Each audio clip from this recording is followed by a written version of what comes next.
Liberty a little bit more involved. I think we're going to get back to Hawks football, that tough, grinded-out version of football, and their offense will be a little bit more consistent as well. And we want to know what you think. Watching us live and around the world on YouTube and Facebook Watch. We're going to go to the comments in just a second and see what your impact player of the half is. And this is the first of 4 big games here today. I'm Matt Ryan. This is Corey Hammond, the quarterback of the Spanktown Boyz. And let's talk about your game coming up at 4 o'clock on Twitch as we look live back to the field here at halftime.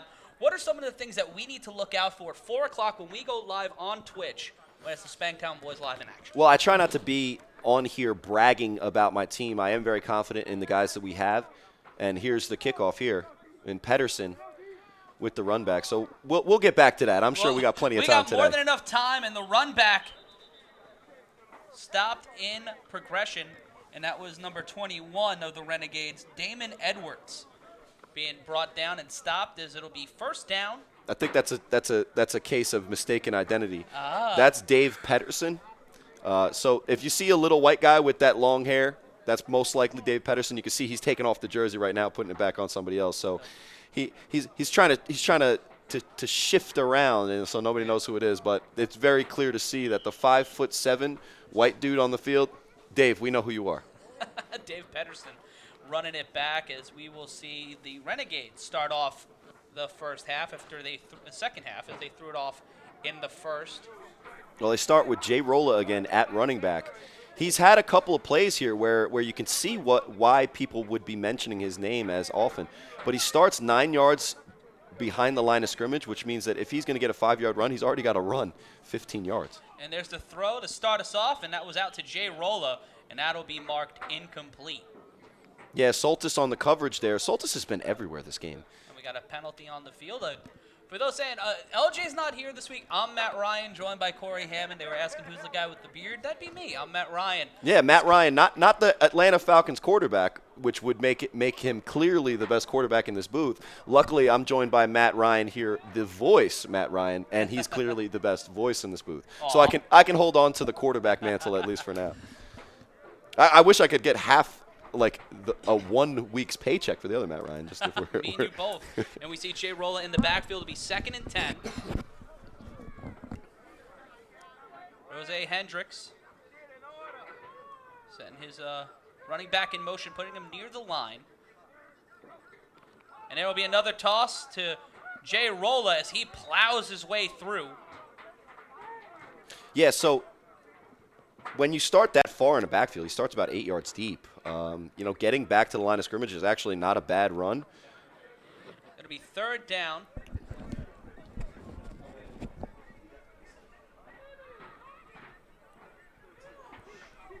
It'll be, as we try to figure out the down and distance here, 12-12, Renegades got the ball after giving up the first touchdown of the game.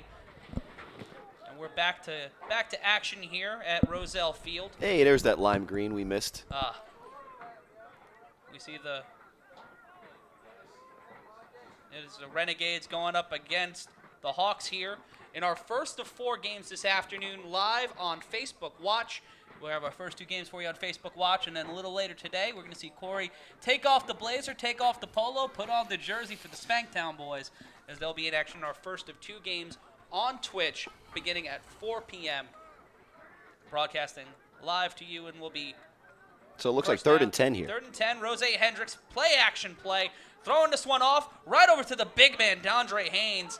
Not getting a lot of momentum, though, but better than a sack as we'll go to 4th down, and you can see the disappointment on Hendricks' face there. Yeah, Hendricks there, he's 6 for 13 right now with 72 yards. Having a pretty good day in the air. You want more from that play, but the pressure was too quick, and Haynes couldn't get down the field with enough distance to gain yardage. And it will be 4th down. And it will be on the 35-yard line. 4th down, 35-yard line. Rose Hendricks has a running back behind him. Set off to his left. And here comes the pressure. Play action. Rose Hendricks having to go on his bicycle. Won't be able to get far in a sea of green. Ball comes loose, but that will be whistled dead. And it will, you can see right there our scoreboard coming back. Brought to you by Tim Tam. So some of the Renegades are motioning first down. I wouldn't say that they're unbiased as far as this goes, so I wouldn't take their word for it. But it looks like Calvin says there's the first down, and Mike Rose Hendricks. Down 10 yards, it'll be first down for the Renegades. 4 or 5 years ago, Mike Rose Hendricks was a running back for the Animals, and he was a pretty good running back at that. Had quite a bit of shiftiness, sometime known as Westbrook for his comparison to Bryant Westbrook. You could see the shiftiness is still there, but it looks like there's lead in his shoes right now. He's definitely able to make the play, but he makes it close there. I want to see that top end speed from this guy. Get moving a little bit more, but he gets the first down, and the Renegades now moving the ball again here in the third quarter. Do you think the transition to quarterback kind of gets him inside his own head as we got 10? Well, I just think at a certain point when you get to the ages that we are now, we're not training every day as a professional NFL athlete might. There's the handoff, running up field. Don't mean to cut you off, but this is a big run. Well, that's Xavier Ray Law, and he should cut me off with a great one cut and burst up the middle. That's a huge gain for what does it look like? It looks like 25 yards? Give or take, yeah. It gets him to just about the 42-yard line. It'll get him to the 42-yard line. Let's take a look at this play again. Cutting right through. And Mamba Stacks there to get the tackle with Varela, getting a little bit of help. And you see Ray Law all amped up and ready to go. The ball will be placed actually on the 41-yard line. It'll be 1st and 10, under 10 minutes to play. The Renegades coming from behind from the opening throw-off. Looking to make an impression here. Ray Law set up with we got two running backs next to the quarterback, and we've got Stick at the bottom of your screen. Rose Hendricks handing it off inside, moving upfield, getting it going. Won't be a first down, but will be a great first down play. Get him second and just about a yard. That's Davon Blucher. That looks like a good slash up the middle. That's his second rush in a night. Well, the early part of the day, actually. We're getting real late, real early here. It's another good run by the Renegades, and if they can keep moving the ball here, they're starting to take command of this game. The momentum is clearly switched into the favor of the Renegades, and this is a make-or-break play, I believe, for the Hawks defense. If they're able to kind of stop them dead right here after two explosive runs from the backfield, and we see Jay Rolla in the backfield, so I'm only going to assume they're just going to go right up the middle and try to check the chin and break the back of this Hawks defense. Well, and Jay Rolla's lining up 10 yards in the backfield. For him to gain 1 yard, he's got to go 11. He's rolling upfield, pushing off, gets the ball knocked loose, but that one will fall out of play. Did you see that backflip? So a lot is happening on that play. You got what looks like 6 guys trying to take down one man, fumbles the ball because you got to hold on to the ball, Jay Rolla, and he knows that. He's got the hole. He's got the hole in his pants, and then watch at the end of this play here the athleticism of this man. He just flips right back up like. That's not normal. And Jake Iadavia causing the forward roll and the ball to get knocked loose. But it'll be 3rd and 1. They'll give him a yard on that play before the ball went out of play.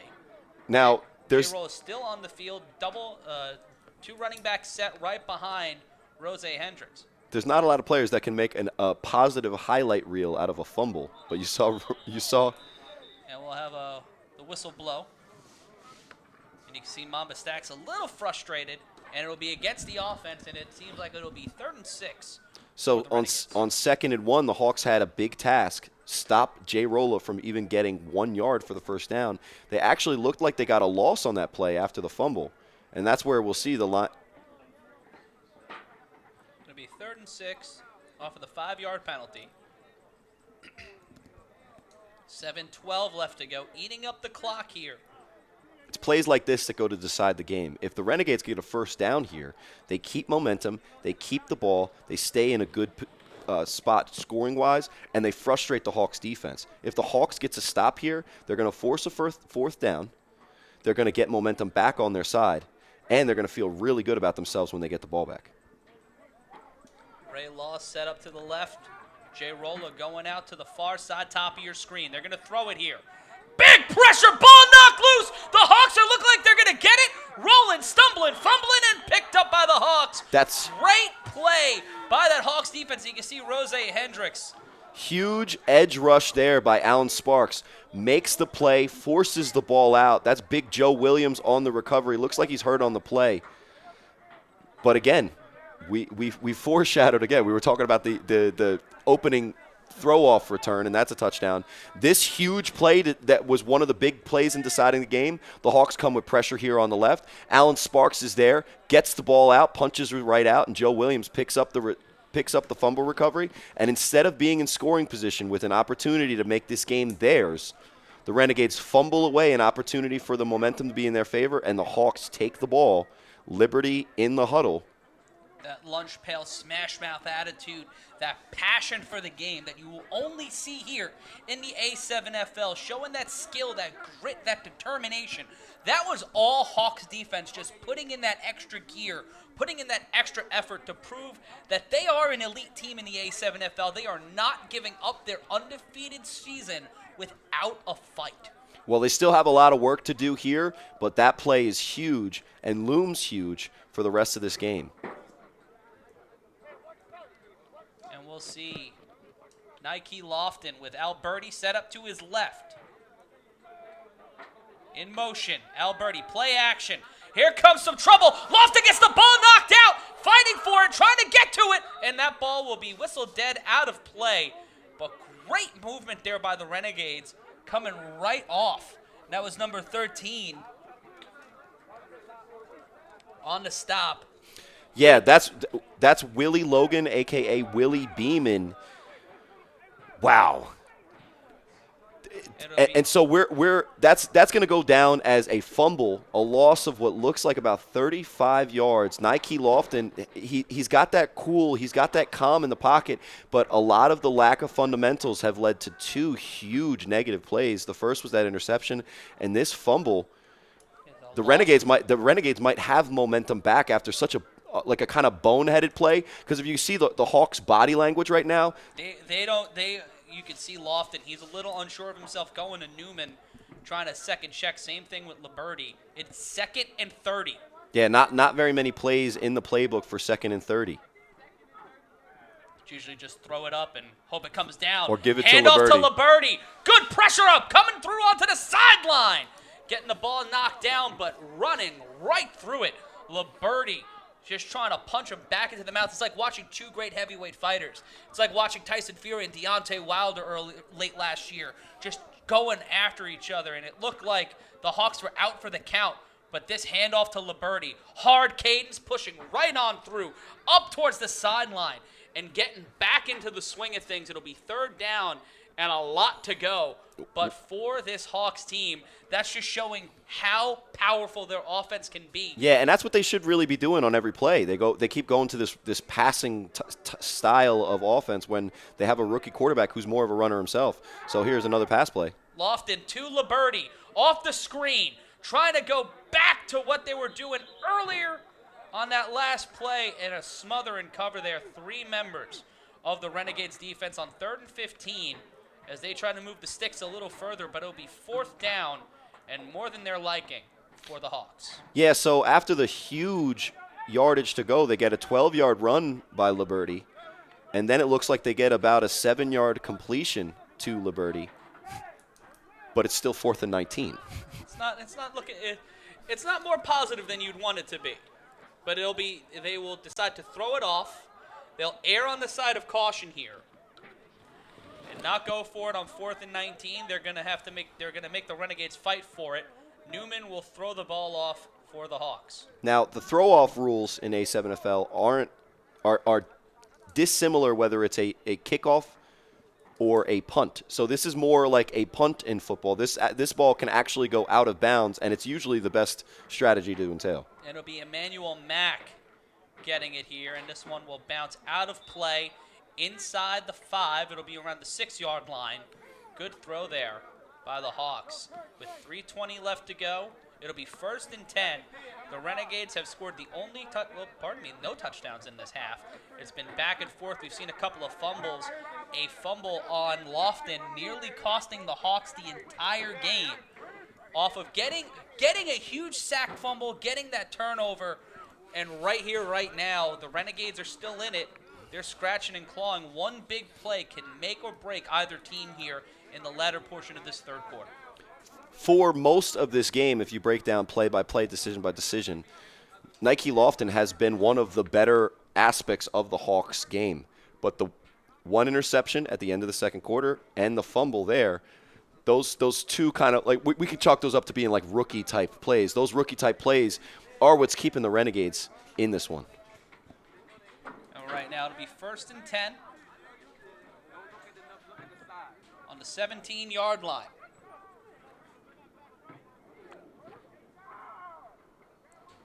That's Butcher and Ray Law in the backfield. Waiting on the snap, 2:29 left to go. Handoff to Ray Law. Had a wide open shot at it, but cut a little too far to the outside. Short gain there for the Renegades. So that's his third carry of the game, I believe, and he's got a 4-yard one. He's got that longer one on the last drive, and there he gets about 7. So if I am the Renegades, I'm trying to find a way to give the ball to Zevion Ray Law. Not only because he's one of their most effective players, but because selfishly I like saying the name.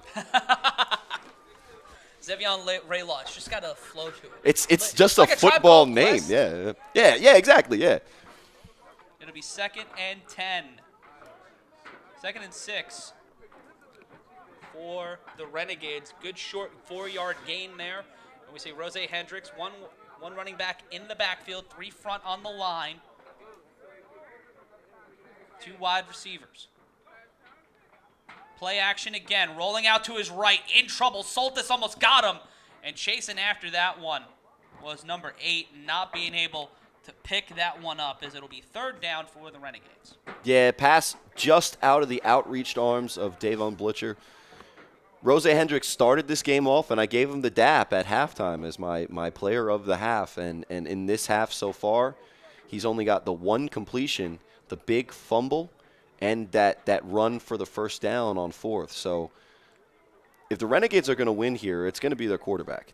He's got to step up. He's got to make a couple of plays. I think that they should have probably kept the ball on the ground there, because I think they've found something that they can slash in there and get 4 or 5 yards. But it looks like they're going to come out 4 wide and see what they can do in the air. Rose Hendricks, two linemen, relying on the receivers, screen pass. And that one will get them absolutely nowhere. Mamba Stacks with the tackle, playing both sides of the ball and playing it effectively there. And you can see the dejection. I have this theory I talk about with L.J. Smith, and he backed me up. I'll see what you say. When you have dreads, you're usually and almost always a pretty good football player. So Mamba Stack falls into that category, and you see the dreads give him that extra burst of speed there. And look, it has nothing to do with it, obviously. But with the tip, because you have 4 wide receivers there, there's a free rusher coming in. Rose Hendricks has to get the ball out quick. The ball's tipped. Marcus Bishop does get the catch, but after jumping for the ball, he doesn't have his feet there. Nowhere for him to go. It'll be fourth down and 6. Not a good situation there for the Renegades. Just risking it all, but now they'll throw it off on 4th and 6. And there's Jay Rolla. Once again, he comes in. He just deboes people out of the way so he can throw it off. Rolls through, dropping that one. Fumbled the ball, bobbling the ball. Big opportunity here to stop the Hawks' momentum. Big stiff arm. He'll get into offensive territory, and he'll roll right out of play. That was Otis Stevens. Showtime showing off there. I don't know if he should be showing off the muscle after bobbling that ball, but the muff is something that happens in the throw-off here in A7FL because, look, the ball a lot of times is bouncing to them. Jay Roll, again, deboes the special teams there and gets the throw-off, throws it directly to the returner, which is the no-no on the punt. You're supposed to throw it out of bounds. And poor Dave Paterson's getting abused in this game on returns. He almost had his decade ruined on that stiff arm. It hurt me. It hurt my feelings just seeing him just get his entire body shoved a 1/4 inch outside of himself. Yeah, Otis has been a big-time player in this league in years past. As long ago as 4 or 5 or 6 years ago, he was one of the big-time running backs for BIC. Probably. And that'll be the end of the third quarter. Don't mean to cut you off, Corey, but it'll be third down. It'll be the end of the third quarter. We head into our 4th and final frame. It's the Hawks 12, the Renegades 12. This is the A7FL right here on Facebook Live and also on YouTube Live. And Corey, the Renegades will get the ball after that throw off. They move the ball back to about the 47-yard line. Yeah, it looks like the Hawks are going to start with the ball 1st and 10 here. Bobby Newman giving his rookies what the play is and getting back up to the line. And Lofton. I think he's going to make a play here to make up for that fumble. You got Liberty set up to his left, and they hand it off. Good block, but it seemed like there might have been a whistle blown because number 57 kind of stopped in his tracks. But Liberty will get credit for the carry as we have a technical difficulty, but it's 12-12, 14:38 left to go. Liberty on that run showing some really solid effort. Yeah, it might have been like a false start. The flag did come from the snap, so I'm not sure exactly what the flag is yet. We'll get some clarification here from Calvin. But, yeah, if look, when you start the fourth quarter and it's basically 0-0 tie score, you got to look at yourself in the mirror and say what's been working, what hasn't. Yes, they have those jump balls in the first half that have been working, but I think if the Hawks focus on getting the ball to their guys, Khalil Green and Mike Liberty, keeping the ball on the ground, and even get Nike Lofton not necessarily involved as look, he's not a drop back passer, get him involved running around, I think the Hawks are in good shape. The Renegades are pulling all the stops trying to gain yardage, and in the second half, they've just been stymied. So as we start the fourth quarter here, and this looks like a penalty on the Renegades, which will give the Hawks even better field position, I want the Hawks. Look, Hawks, are you listening? Because it seems like sometimes these people have been watching our broadcast. Look, if Hawks, are you guys listening? Give the ball to your running backs. Just give it to them. Hand it to them. Make them tackle you. It is interesting that they haven't trusted their running backs to make plays today. They've been putting them out into the slot, putting them out, trying to go for those big plays and trusting Lofton. But you've got Liberty set up now. You see it from the Mamba Stacks cam. That coach's cam thrown deep in coverage with the catch, rolling right in, touchdown Hawks. And basically they say take that as Dante Brown is wide open on the post. Nike Lofton puts the ball on the money, and they say shut up, Corey, we're throwing it. And that will give the Hawks back the lead, making this one 18-12, and Liberty going over things in the huddle. Great play there. Let's take a look at it in the replay. Lofton just lofting this one up. Brown just 1 and 2 steps ahead of his defender. Had that player in front of him, but was able to turn that into a touchdown and give the Hawks the lead for the first time in the second half. Yeah, that's the only real offensive play that I think we've gotten here in the second half that where everything was executed perfectly. You see, Lofton has his feet set, fires the ball downfield, and coverage is terrible. But Dante Brown was able to make the catch, and then we got an extra point here. Great catch no matter what the coverage, and we'll see it again here from Lofton. Alberti set up to his right. Rolls out to his right, may try to make this on his legs, throws across field to the big man, number 57. That's and Joe they Williams. will get the first extra point of the game. That was caught by Joseph Williams II, normally an offensive tackle, but getting the points now for the Hawks. 2-point conversion, making it 20-12, and this might make the game out of reach for the Renegades. I think it warms my heart and a lot of the hearts at home whenever you see one of the big guys get the ball. And on these extra points, it's actually a really good strategical move because you're not really thinking about him. You're focused on everybody else. So Joe Williams lines up at tight end, puts his hand up there like, oh, yeah, I'm eligible. Nobody believes him. And after Nike Lofton rolls out, he finds a big man for a 2-point conversion, which brings the score 20-12. And earlier in the first half, we were talking about as the Hawks would take the lead, they would be up by 6. Well, when you don't convert, all you have to do is score a touchdown. Now, for the Renegades to even tie this game up, they'd have to score and convert that hard to convert 2-point conversion. Elhana taking it from Soltis, cutting through, trying to get to midfield, stopped dead in his tracks. Dave Paterson is not going to want to play special teams after this game. He's just like, I'm done. But you know what will help him? Tim Tam. Tim Tam makes professional-grade therapy products. Coaches, trainers, and elite athletes use massage therapy during training to speed recovery. Tim Tam's patent-pending device provides professional-grade massage therapy to add another layer to your fitness regimen. To learn more about it, head on over to timtam.tech. Tim Tam, recovery for all. It'll be 1st and 10 for the Renegades as we head into the 13:30 mark. of our fourth and final frame. We got 3 more games for you this afternoon. Me and Corey will be on Facebook Live and YouTube just a little after, let's say 2:30 or so. It's 2 o'clock now in the Eastern Standard Time Zone, but we've got 3 more games for you scheduled to start in just about a half hour right here on Facebook Watch, and then 4 p.m. and 6 p.m.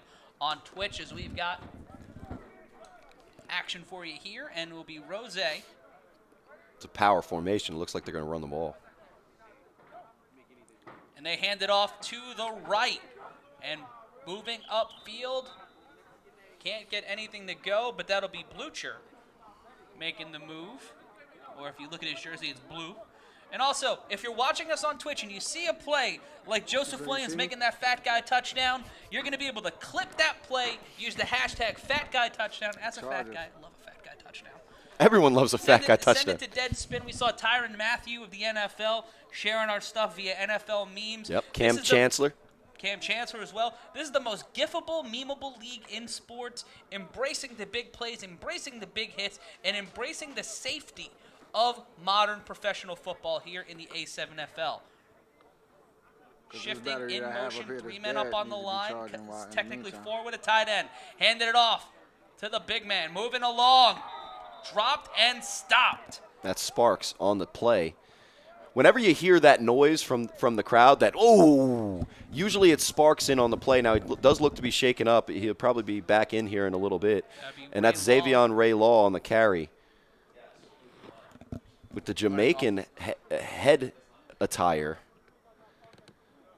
Ray Law getting some love from Mamba Stacks on that one.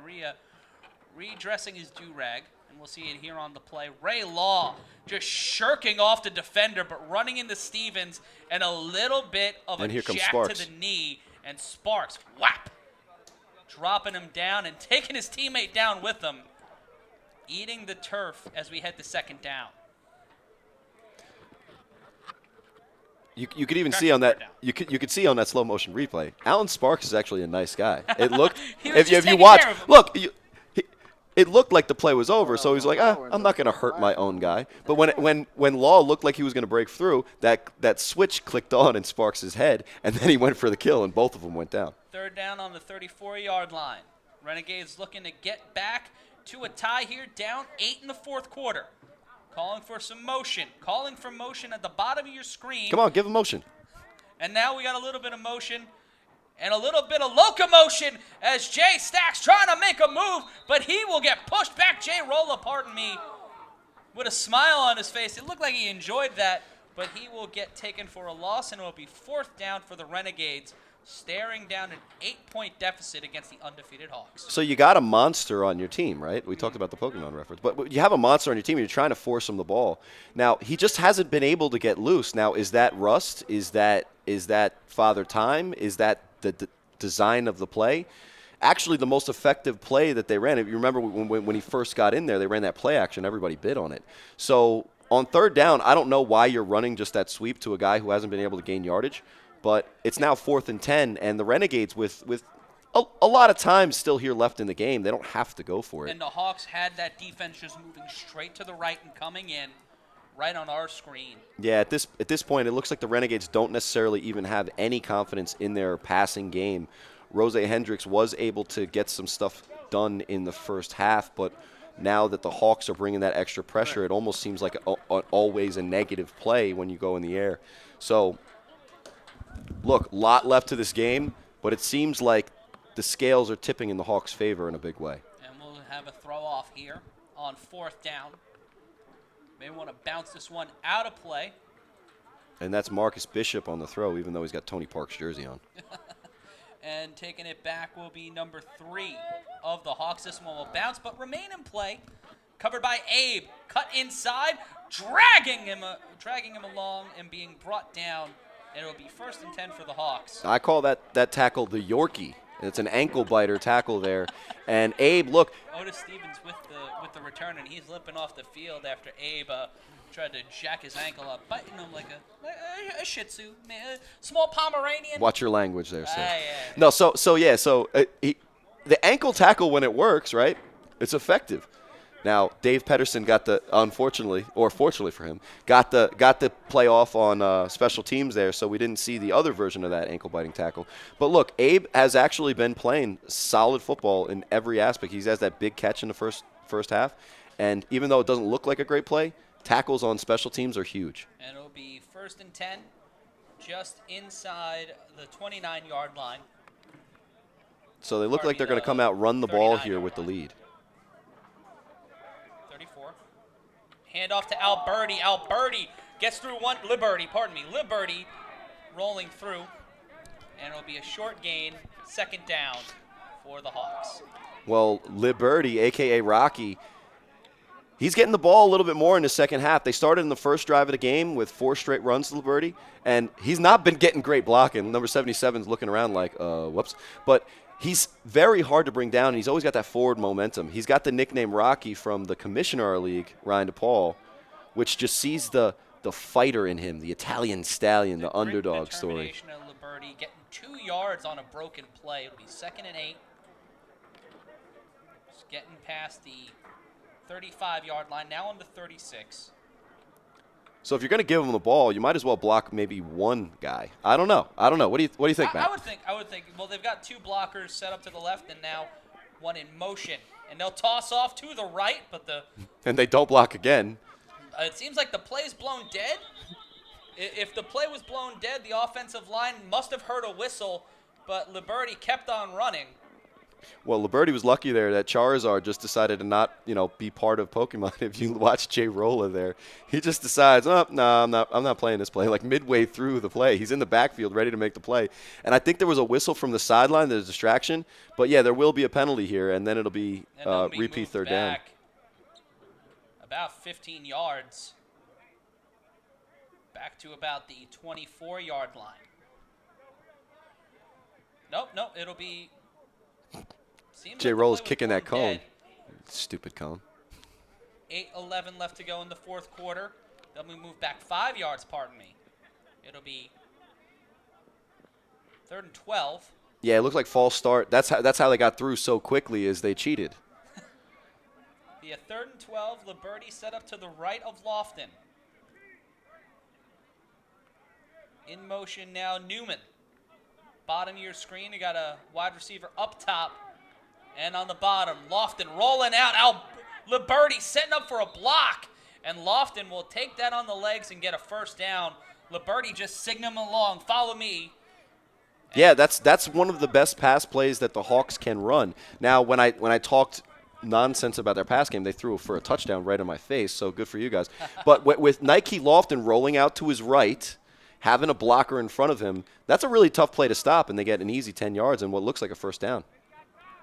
And with both teams kind of not being able to get out of the box and produce consistently on offense, those big breaks have really balanced the scales. Yeah, so a lot of this game has been the back and forth, the one-on-ones, right? So now that as time runs down here and the Hawks look to bleed the clock, they're going to have to be effective inside the tackles with run game. Handoff to Liberty, but he gets caught, smothered in the backfield. Waffle House defense by the Renegades, bringing him down. That was number 3 on the tackle, and it will be 2nd down, and a little more than they would like, as the Hawks still have an 8-point lead. Let's see it here on the replay. You can see number 3 ready to go, anticipates the snap, cuts right through 57, doesn't see him out of the corner of his eye. And Corey, if you're the quarterback right now and you see that Joseph Williams gave up that whopper. Yeah, well, that's a perfectly designed run blitz. I mean, Joe Williams should have seen the guy's dancing in that gap. You should know that he's coming. A lot of times guys will dance and then they'll get back. But that's just a perfectly executed run blitz. He still had to block the edge rusher. There was going to be a free man either way. And Newman set up behind the quarterback. Toss off to number 40. Gets through, and another big tackle by the Renegades.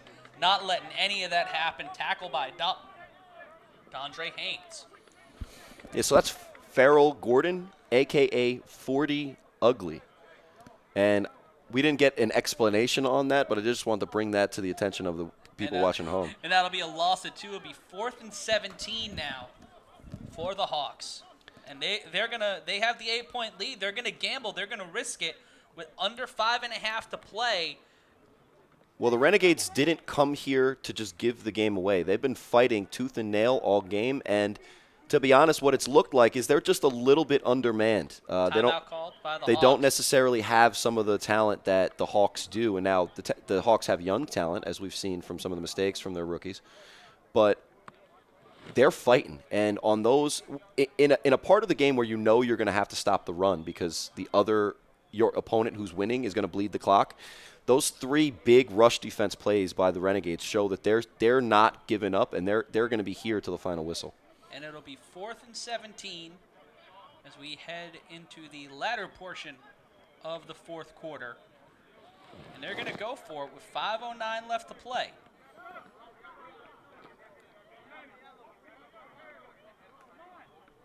Liberty set up with Bomba Stacks at the top of your screen. Lofton in shotgun. Has a bit of time. We'll lose that time. We'll roll out and try to run it again, and he'll go out of bounds, and that seemed to have been 3rd down and not 4th, as it will be. When he looked like he stuck the ball out there past the stick, but that was the front stick of the 10 yards. So, yeah, good job getting back to the original line of scrimmage, but that's not going to be a first, and it's going to bring up 4th down. The Renegades are going to have another shot at this. It'll be 4th and 1. I think it's about 4th and 10. Yeah, 4th and seems to be 4th and 10 as we try to get the official 4th and 9 officially per our officials, and they'll throw it off.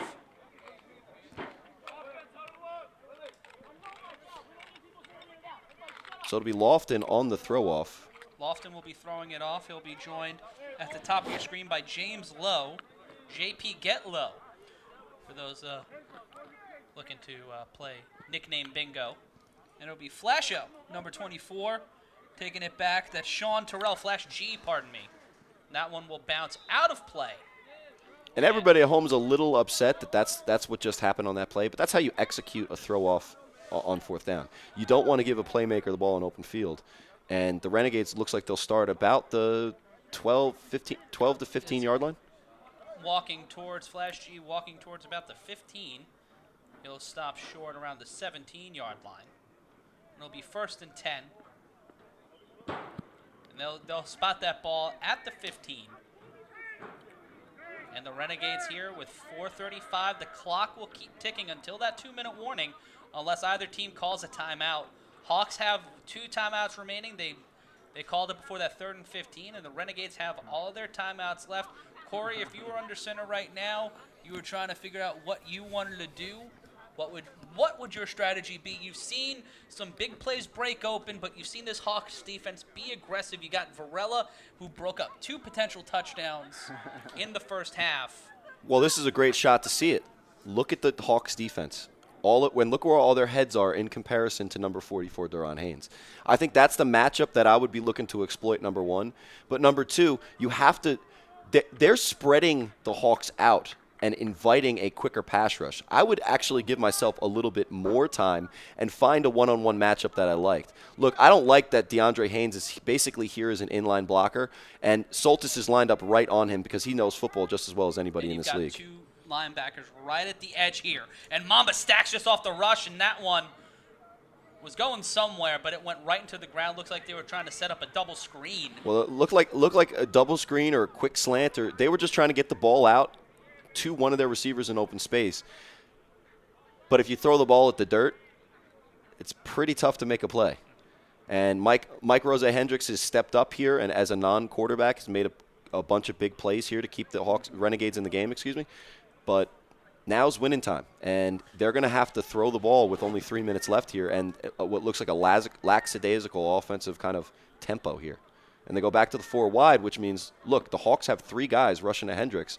He's going to have no time by design. You've got Soltis, and then you have number 23 on the edge looking to... That looks like Dylan Gracie at the top of your screen. And then you've got the GOAT in the middle. taking his time. The snap. Pressure. Soltis. He'll miss the tackle. Rolling through. Throws it away. And that one looked like it was almost going to end up being a screen. 19 just waiting for the ball, waiting for that opportunity. And it'll be third down and another squandered chance because of the pass rush of the Hawks. Yeah, that's Marcus Bishop as the intended receiver there. But again, you're designing your offense to have that happen to you. You're asking for them who are bringing 3 people, and you only have 2 to block there. You're asking for there to be an open man with a free rush. Rose Hendricks does avoid the initial pressure, but once he steps up in the pocket without that breakaway speed he once had, there's really nowhere to go. And there's the 2-minute warning, but it seems like they'll play through it. Nope, there it is. There's the whistle for the 2-minute warning, and we'll take that. We'll take that as a break essentially, as we'll have 2 minutes left to go. The Renegades have all of their timeouts, and they'll reset for the 2-minute warning, and we'll keep playing here. Rose Hendricks under center. 2 men on the line, 3 on the rush. Here comes Soltis, right inside. Great block up ahead, but he'll come right back around, and the Renegades give up the goat again. It'll be 4th down and maybe 9. Matt, what's the definition of insanity? When you repeat the same thing and not expect the same effect. Yeah, so I think that they're trying. It's almost like they're running the same scheme over and over again. And no, this time it's an episode of the Twilight Zone essentially. This time he's not going to get sacked or not get quick pressure, and it's going to be a successful play. Yeah. So I think, look, they do bring the third blocker in here, but you don't. For me, don't bring Dondre Haynes as your third. Quick snap, there's Bishop. Runs through, gets it to him at the 31, and Soltis getting a little bit of love there. That's Marcus Bishop. Look, he's a playmaker. When you get the ball in his hands, he made a play. 1st and 10, he's got the 11-yard gain there, and that's what they're going to have to do. And the ball will be set up 1st down on the 31-yard line after that quick snap and quick release with the reception by Bishop. Look, when you're 0-2 and you've only scored 16 points on this young season, I don't think it's going to look pretty if they're going to come back. But they're still in this game. They still have a chance to tie it up. They're going to have to make gritty plays, quick throws like that if they have a chance. And, look, we're doubting them on 1st, 2nd, and 3rd down, and on 4th down they make it. Let's see what they can do here with 1st and 10, the ball on the 30-yard line. 2 wide receivers set up to the top of your screen, 3 on the line. Soltis off the edge, and it looks like Rose Hendricks is going to run with the ball. Comes through, gains about 4 on the play, but Mamba Stacks will bring him down. That's terrible awareness as a quarterback. Yes, that's a 4-yard gain. And, look, if you could have got 40 yards out of it with a burst of speed, that might have been a good play. But you just lose 20 seconds here in a quick pass to Paterson. And Paterson gets eaten up, gobbled and consumed by number 30 of the Hawks, and it'll be 3rd down and no gain. And we've got a flag on the field. It'll be an offsides call, and it looks like the Renegades may have got a break there. They might have snapped that quickly on purpose to make sure that they got that extra 5 yards and make it 2nd and 4. Yeah, both of these teams have to be a little careful here. It's the 4th quarter. They've been playing football for 3.5, almost 4 full quarters here. Those mental mistakes do pop up, and that offsides on a play, it was a great play by the defensive player there, tackling Paterson and open the field, who can be a little shifty despite some of his shortcomings today. Look, can't give teams a break, especially when you're up, and as long as you either get 2 incompletions or a sack here, 2 big plays by the Hawks defense and they win the game. So, there's a lot of pressure here riding on for both teams as it's a turning point for each of these teams' season. So after what was ruled a 2nd and 11 will be 3rd and 6 off of the penalty. 54 seconds left to go. You see the slot receiver and Paterson at the top of your screen. Rolling out to his left. That ball went up, and that was wobbly, but Paterson coming down with the catch, and he does not get it. Mamba Stacks swatting that ball down. It's a fait accompli right now for the Hawks, as they've just got to stop one play. 6 yards and 45 seconds will determine the fate of the Hawks' perfect season, and the Renegades trying to get off the blocks and get one game closer to 500. And a little extra machinations there by Khalil Green after the big play where he, out-jumped a 5'7" Paterson, which, good job. Well, almost came down with it, Paterson, though. But look, it's still 4th and 6. Hawks had 4th and 10 just a couple plays ago, they got to lock down here and stop dancing. You saw the rookie over there dancing. He was really proud of himself on that incomplete pass. But Mike Rose Hendricks still has a shot here. He does, and Terrell, number 24, Flash G coming in. He set up 2 wide receivers to his right. Rose Hendricks is right. The snap. Try to crack it open, and he caught it. He caught it, and there will be that catch, and the play will continue, and he'll fall down around the 33-yard line. Marcus Bishop with the jump ball. In the first half, it was nothing but jump balls. Well, it looks like he's really tired there. It was the first half, it was nothing but jump balls. And for the second consecutive set of plays on 4th down, Marcus Bishop pretty much takes the game into his own hands. And that'll be a 35, 40-yard pass completion on 4th and 6 and keep them in this game. Caught it, brings it right down, maintains possession. Now, he does get him down there, so the ball should be down at about the 35-yard line. It'll be down on the 35, and the number 4 of the Hawks with the tackle. That was Keith Lowe with the stop, playing corner and wide receiver, the 20-year-old for the Hawks. Yeah, Lowe's one of those younger players for the Hawks again. He's actually had a pretty good game so far. Looks like there's a flag on the field. I don't know what to call this. Could have been potential pass interference.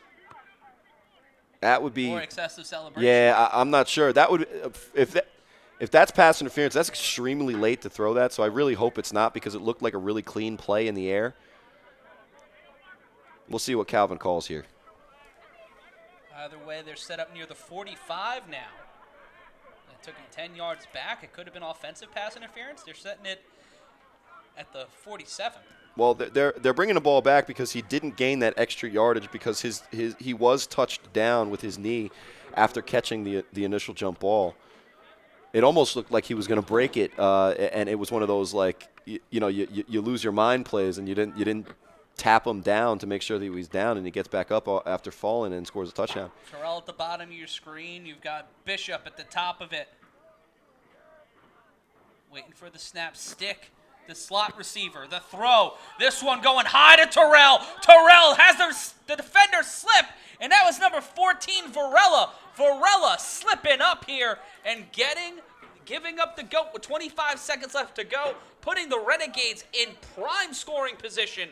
Going out of bounds on that play, Varela has got to be beating himself up. Denied 2 major touchdowns to a man that out-heighted him by 6 inches, but right there, slipping up, tripping up on his ankle, and giving up that play. Flash G with a great play there, setting it up 1st and 10, 25 seconds. On paper, folks, this game didn't seem close, but a hard-fought contest back and forth. The Renegades are 25 seconds and 34 yards away from 26 yards away. 24 yards away. There we go. Doing math, folks. But they're 24 yards away from setting up a situation where they can tie it. They're down 8. That doesn't count them out. The A7FL is built for that 2-point conversion and built for moments like this. We were walking into this game thinking that the Renegades were going to try to scramble, try to put something together, but this young team with Rose Hendricks behind center have found a way, and you see Terrell in the slot. They've got 4 men rushing. They're going to try to bring it to him, but play will be blown dead, and it could be an offside or a false start. Yeah, the Hawks are known, whether it's the Thrashers from years before or the Hawks in the past couple of years, they're known to be in these nail-biting games. Even when they have a really bad record, a really good record, throw the record out of it. These are just guys here playing football for pride. So we have, in the closing moments of this game, 2 4th-down conversions already, which, look, if you're the Hawks, you're killing yourself already. And upping the difficulty to all Madden here. Yeah. 5 yards on the false start. And that's been the tale of this game for the Renegades. A lot of early misguided penalties, but look at Lofton. Wide open. 4-man rush. Rose Hendricks tosses it up to the big man. There's Dondre Haynes. Haynes walking into the end zone. Touchdown Renegades with 17 seconds left to go. They finally called a big man's number. Number 44, Dondre Haynes. All length, no width, 6 points, 18-20. And not only is he huge to get the ball, he's huge to take down. When he has the ball in his hands, once he catches it, now you have to make a business decision. Hey, I got work Monday. What am I doing? You have Soltis on him from the jump, has his head turned around. Hendricks makes his best throw of the day to a pretty well-covered Haynes, and then not one man down there wants anything to do with that. And great resolve, too, coming off 2 edge rushers, having enough time in the pocket to adjust. See the big man trust that the length of Dondre Haynes will put him in position to tie this one up.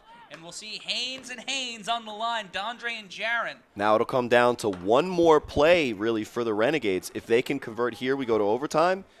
If they can't punch it in, that's the game right here. Watch Sean Terrell, right side of your screen, rolls through, up to the big man, makes it count twice. We've got a tie game coming off the tight end, number 44, making each play with these 17 seconds left to go to count, and he will put up 8 on the board, making it 20-20, and giving the Hawks one more chance to shock us all on the throw-off. Now, we started this game with a throw-off return for a touchdown. We're in a position right now, if this game is going to end in regulation, that same thing is going to have to cap our night or day. Like I said, it's getting late and real right early. Now, folks, if you're watching this on Facebook Watch, you should be sharing this link to everyone you know that loves the game of football, because Mamba stacks Khalil Green, and we see here the 2-point conversion. Great catch and stride.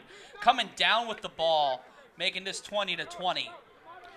This 17 seconds right here from Mamba Stacks, you're going to want to tell everyone you know to watch this play right now, because if he gets an inch of daylight, if he could get that Gale Sayers level of daylight, just a little glimmer, he might be able to pop this open and end the game walking it off with a touchdown. You know, once before, there's actually a very famous play in A7FL history. We've had a walk-off kick return very, very much like this. Now, the team who ended up winning that game was down when they had the final throw-off attempt. So it was a little bit different. The stakes are a little bit higher for the returning team. But you know everybody on the Renegades sideline is holding their breath right now. This is probably, and obviously that's not an exaggeration, the biggest play in their season so far. And Haynes with the throw-off to Mamba Stacks. Abe to the left. Cuts through, gets past one defender, gets past both. He's got enough daylight, trying to pull him down, keeps it going, but going out of play. Haynes, 3 straight plays, his number's been called, and making the effort, and now 17 seconds left to go. This Hawks offense that has been on its back foot all afternoon, Corey.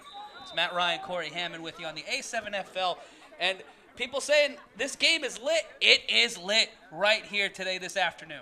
Well, lit is a perfect word for this game, especially in the last couple of plays. Now, the great part about the A7FL is how intense these games get, because even when, like we talked about earlier in the game, the records are what the records are. We thought this might be a blowout game or easily cruise win for the Hawks.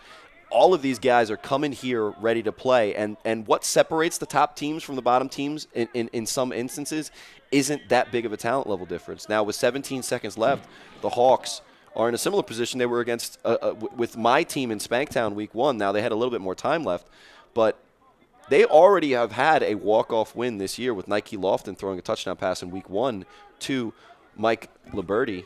And Liberty's on the field, Khalil Green's on the field, and you also got one big play, as LJ would call him, Bobby Newman on the field. So let's see if Lofton can end this game earlier than overtime so that we can get onto the Cobras and the Animals matchup, who I've seen them warming up for about an hour. They're ready to go.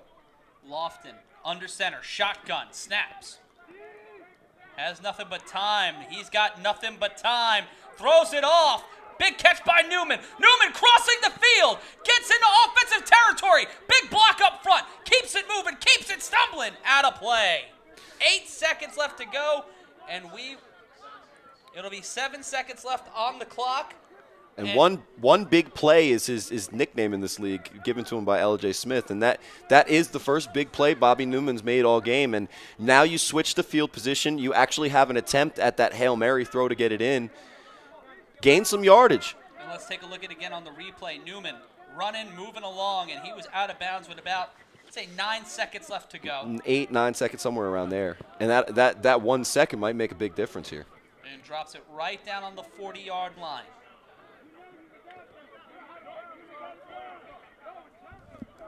As we see both teams getting ready to go. Newman getting a lot of love from Sean Terrell. That's the great thing about this league.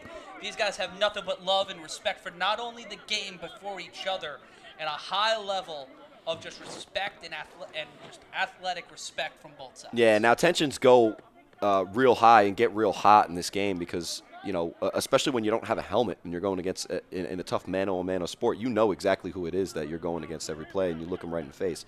So the tensions do get high, but there's certain a level of respect here in a brotherhood, and you can see that there with Flash G and one big play over there with the DAP after a pretty good pickup by the Hawks.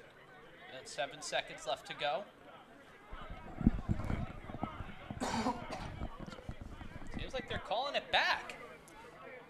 Yeah, what's the penalty there?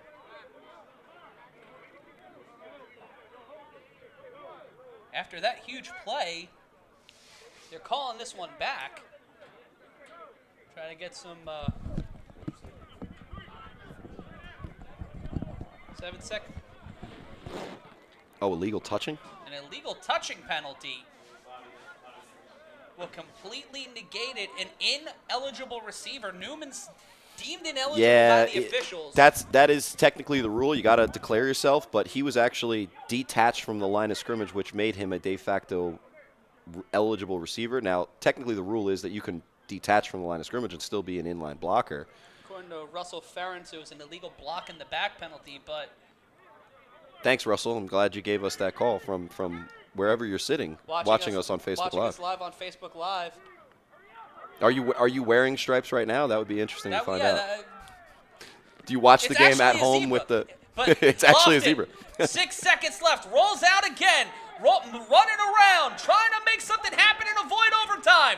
Lofton guns this one up. High, intercepted. No, drop that, and we've got extra football. And you can see the dejection there, just nearly pulling that one off. And an opportunity wasted on both sides, but we get extra football, Corey. Hey, bonus football. This is for free. I'm not going to turn down extra football. So now we got to make sure we get back to Game of Thrones. No, but we're here perfectly set up for a really exciting conclusion to what's been a great game to start the day off. Now, I'm really excited for the slate of games we have coming on. I know at 2 o'clock or whatever time we now will start at, because it's already 2:30, we do have team from Baltimore, one of the original teams from Baltimore, the Cobras, who look to lead the league right now. They're undefeated. Yeah, they got a lot of flashy, big-time playmakers there. One guy we're going to be talking a lot about is known as Joystick, because he is like a Madden-type video game player in the amount of highlight jukes and crazy plays that he makes. And just a real big, quick shout-out to Keith Morrison last year, number 24 for the Hawks right there. You haven't seen him in the game so far this year. He's coming back from an ACL injury.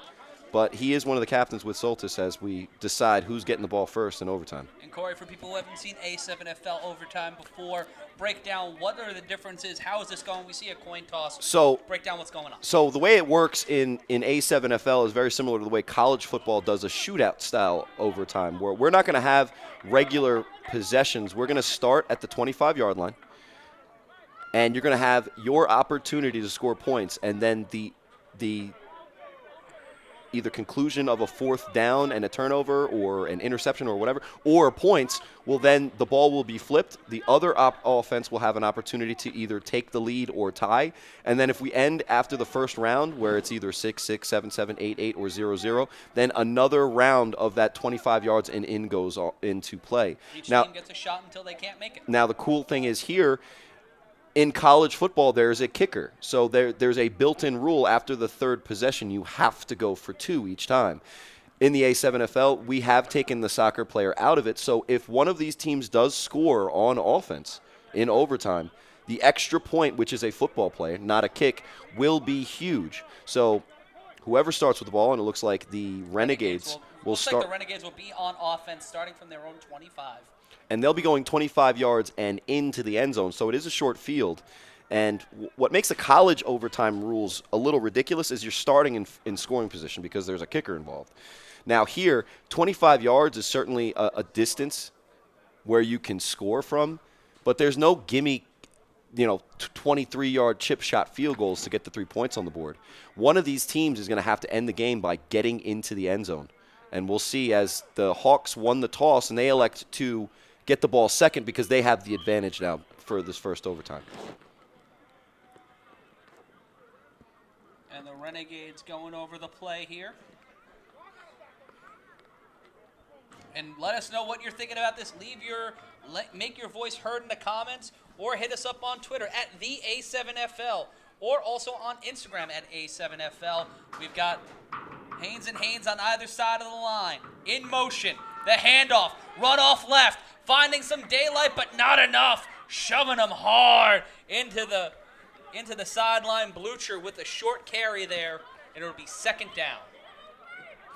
Yeah, if I'm the Renegades right now, it's pretty simple what play I'm calling, and the play might as well be called Dondre Haynes. That last drive of the fourth quarter to tie it up and then tie it up with the 2-point extra point conversion, which made it even more exciting and that much more exhilarating. The first play of your overtime, yeah, that's nice. Give it to one of your running backs. Keep the defense honest. But if they don't go back to Haynes here in overtime, that great drive, which basically he earned with good throws by Mike Rose Hendricks as well, will be for naught because there's not one person on this team, on this field in green that can cover number 44 for the Renegades. And you see 44 in the slot. Rose Hendricks in shotgun, running back set to the left. Play action into a pick, tipped up, maintained, not loose ball, and that one will be dead. That should be considered an incomplete pass. Either way, the Renegades walk away from it, but also in the A7FL, both teams get two timeouts. In overtime. I don't know. Other than, obviously, hot potato, get the ball out of here. I don't know what Hendricks is doing there. You're throwing the ball up in the air, and Soltis almost comes away with a big turnover there. Soltis has been all over this field, and again, he embodies what this league pretty much stands for. Now, the good thing for Rose Hendricks there is that the ball did go forward, so it doesn't count as a fumble. But on third and what looks like about 8, we're going to have to get a better decision from the quarterback there, and better blocking, to be honest, as well. Again, that what's the definition of insanity thing? Well, they go back to having 2 linemen block 3 defenders. Ray Law in the slot along with Dondre Haynes. Botches the snap, throws this one in traffic, caught up, pulled down by Stick. The Renegades get on the board. That desperate play to Curtis Logan, making that one work. Stick with the touchdown, 26-20 Renegades. And the Renegades have really been reeling most of this game after the initial moment of this game was a punt return for touchdown. And here's the replay. Rose Hendricks again, just tossing it up there. We can't really go too far to say that that's a great throw. It's not, but it's a touchdown. Pulling it out of the hands. Great heads-up play by Curtis Logan, pulling it out of the hands of the defender, and now it seems like they're going to go for 2. All I got to say is that the amount of jump balls in this game and the amount of jump balls that decide this game is impressive to me because those balls are not necessarily perfectly executed throws. But look, half of playing quarterback and half playing offense is just getting the ball out there and letting your guys make plays. The Renegades in the air so far have been making a lot of them. Ray Law set up to the left. We've got Blucher set up to the right. The snap by Rose Hendricks throws it up in the air, brought down, and Farella once again denying a scoring opportunity. And the Hawks will get it on to 25. We do this dance one more time. Can the Hawks tie this one back up and now they just need 1 point. They need the touchdown. They need 7 points to win this one. Well, yeah, first things first, they have to actually punch it in. They have to get it in. And they've had some successful drives. They've had some successful run plays, but I think they're still searching a little bit for what their identity is going to be. They got to know who they are and go at it right now because that huge what seemed kind of like, and it's very disheartening to see a play that isn't necessarily executed well against you. It's just, hey, that guy just made a big play. So there's a level of a sunken feeling in the Hawks' chest. They have to just get right back to offense, get the ball to somebody who's going to make a play. And if I'm the Hawks right now, I'm looking at either Khalil Green and he doesn't look to be out there, so not this play, but Mike Liberti. No, Mike Liberti is not out there. Yeah, Liberti's not out there. But Lofton under center, Green behind him. And there's the handoff, but met immediately. One going high, the other going low, brought down. And there's another Haynes brother, Jerron Haynes, who obviously didn't make the flash plays at the end of the game to put points on the board. But he's been a stalwart up front for this team defensively, and it makes a huge play there on Green, and that'll bring up 2nd and 10 or 8. Looking for an opportunity here to just try to tie this one. An undefeated season on the line for this young Hawks team. You can see at the top of your screen, number 4, all the way out. The show in the slot, handoff, play action pass. Lofton taking his time, thrown, caught by number 4, going across the field, brought down and gets the first down and keeps this one alive for the Hawks. So that's the first order of business. Get a first down. Make sure that we're not turning the ball over on downs. Lofton with a pretty good play there. He's been prancing, and if I'm going to get technical, whenever he throws the ball, you can see it on this play, he's falling away from his receivers. But it doesn't matter if the ball gets completed, and there he finds his open target, who probably could have ran in the end zone if he didn't get knocked over by the ball, and it'll be 1st and 10 for the Hawks. They got to score, and then we'll see what happens on the extra point to see what we go forward with this game. And Lowe coming from the top of your screen, cutting all the way across field to come down with that one. Newman declaring himself eligible, which is the reason why we have overtime to begin with, not him not declaring himself eligible. And we see the handoff right up the gut, running through, finding a lane, and Mamba Stacks getting inside the 5, down to the 4-yard line. And this one getting inching and inching, closer and closer. They have a few more chances at this, trying to tie it up and keep overtime going. They'll declare it dead at the 5, and it'll be 2nd and 3 for the Hawks. Now, first down, about a 7-yard run there, and great slash right through the middle of the offensive line. He found the seam, got some positive yardage, and looked like he could have broke one more tackle and got to the end zone. It was a good play to get him down, but it'll be 2nd and 3, which means they can get the first down from the 5-yard line. So 2nd and 3 from the 5. Lofton going over it, under center. Mamba Stacks behind him. They fake the handoff. He's got a little bit of time. He's got motion, thrown to the touchdown. And Shane Turner ties the game up there. Great touchdown throw by Lofton.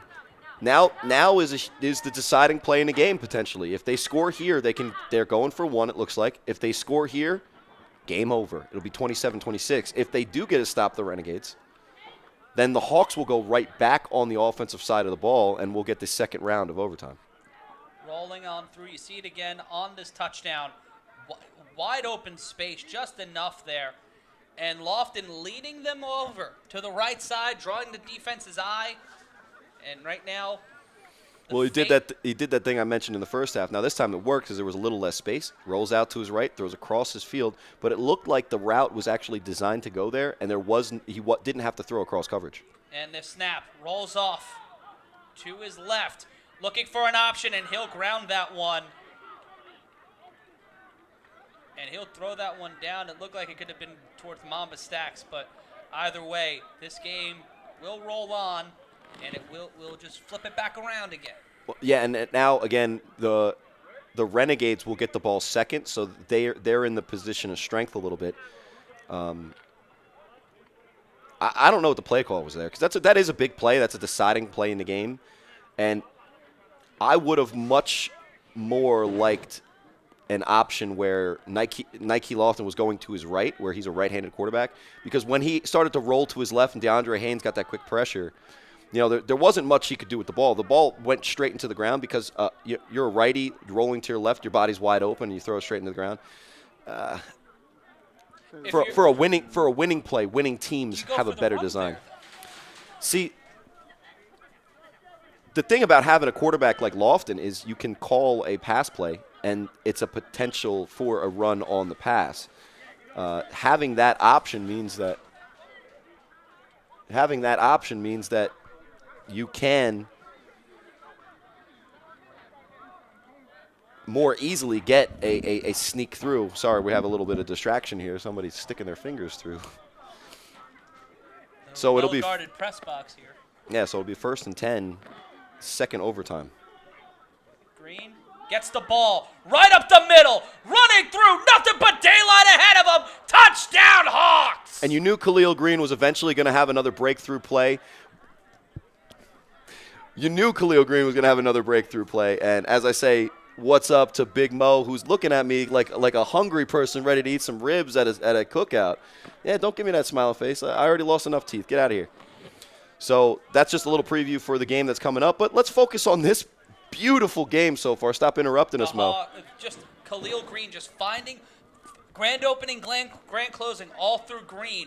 Watch it here off the snap. Corey finding that seam on the inside and just running straight out. It's that same play they had on the first drive in overtime where he got that 7 yards, except for this time he makes that one more extra man miss and bursts into the end zone to take the lead again for the Hawks. And the Renegades will have a chance to answer, and it looks like they're going for one, Corey.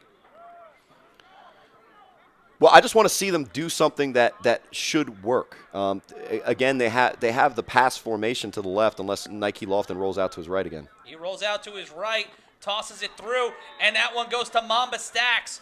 And this one, they get another point. They'll load it up on the board saying hi to everybody at home. 33-26, a 7-point lead. But either way, the Renegades have shown great resolve in this game and have been able to answer back and even counterpunch a team that's in playoff contention. As we look back at the replay, Lofton throwing it right down Main Street, right into Mamba Stack's hands. Green having an impressive game, and if he can open it and close it with a touchdown, you could probably say he's player of the week. Well, especially for the Hawks. Now, it's tough. The Renegades are fighting hard. They're a brand new team to this league, and a lot of times the hardest win to get in this league is the first. And they're here, and they have been there. Now, the Hawks have pretty much controlled most of this game, I think, and then I think the Renegades have kind of fought back to get back into it.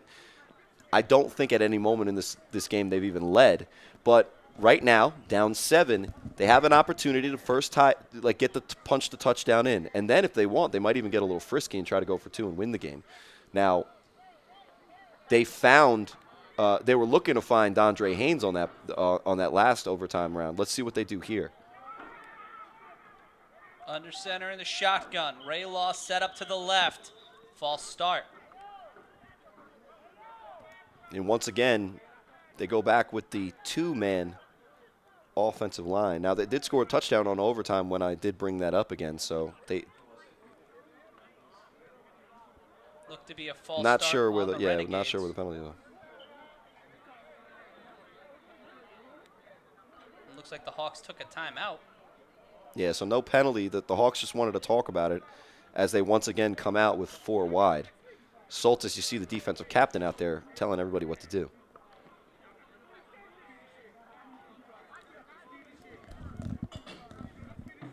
Well, Green's played great on special teams and offense. Let's see if he can make a play on defense.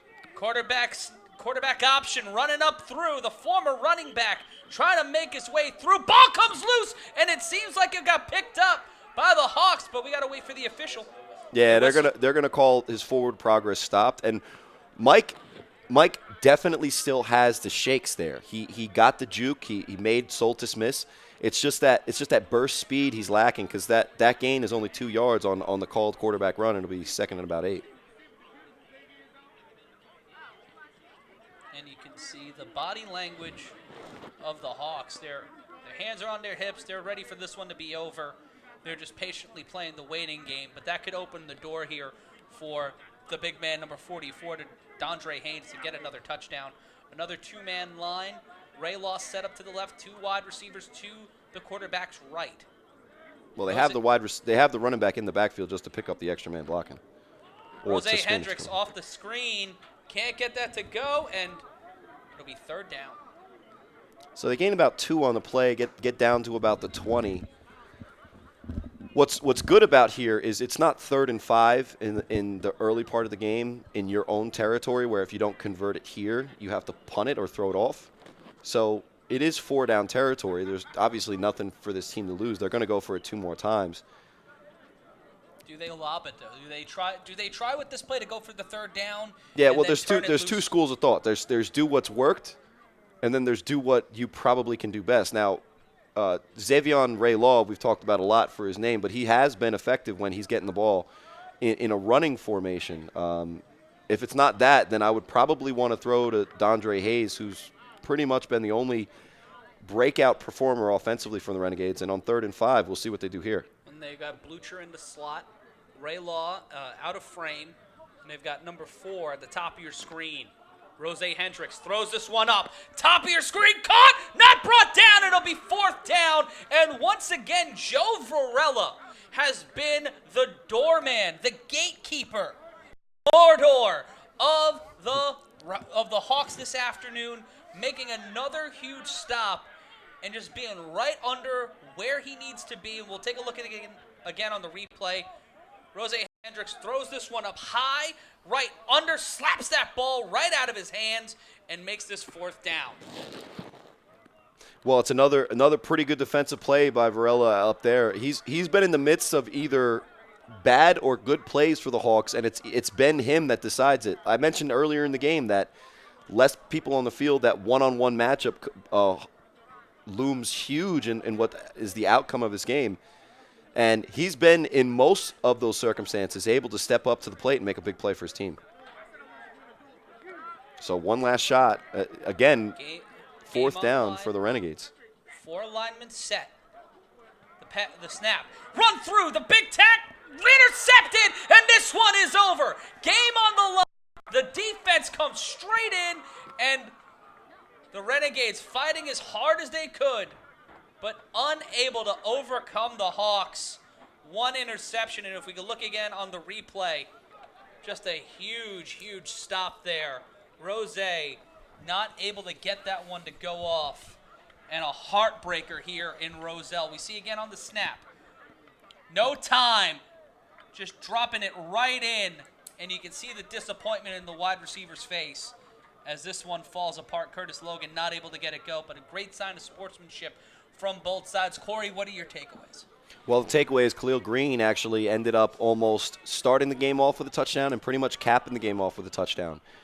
That throw-off return for a touchdown that we started with, that great return, is capped then, as it looks like we got multiple Hulks here watching Hendricks run around, and is capped in overtime by that beautiful 25-yard run to end it.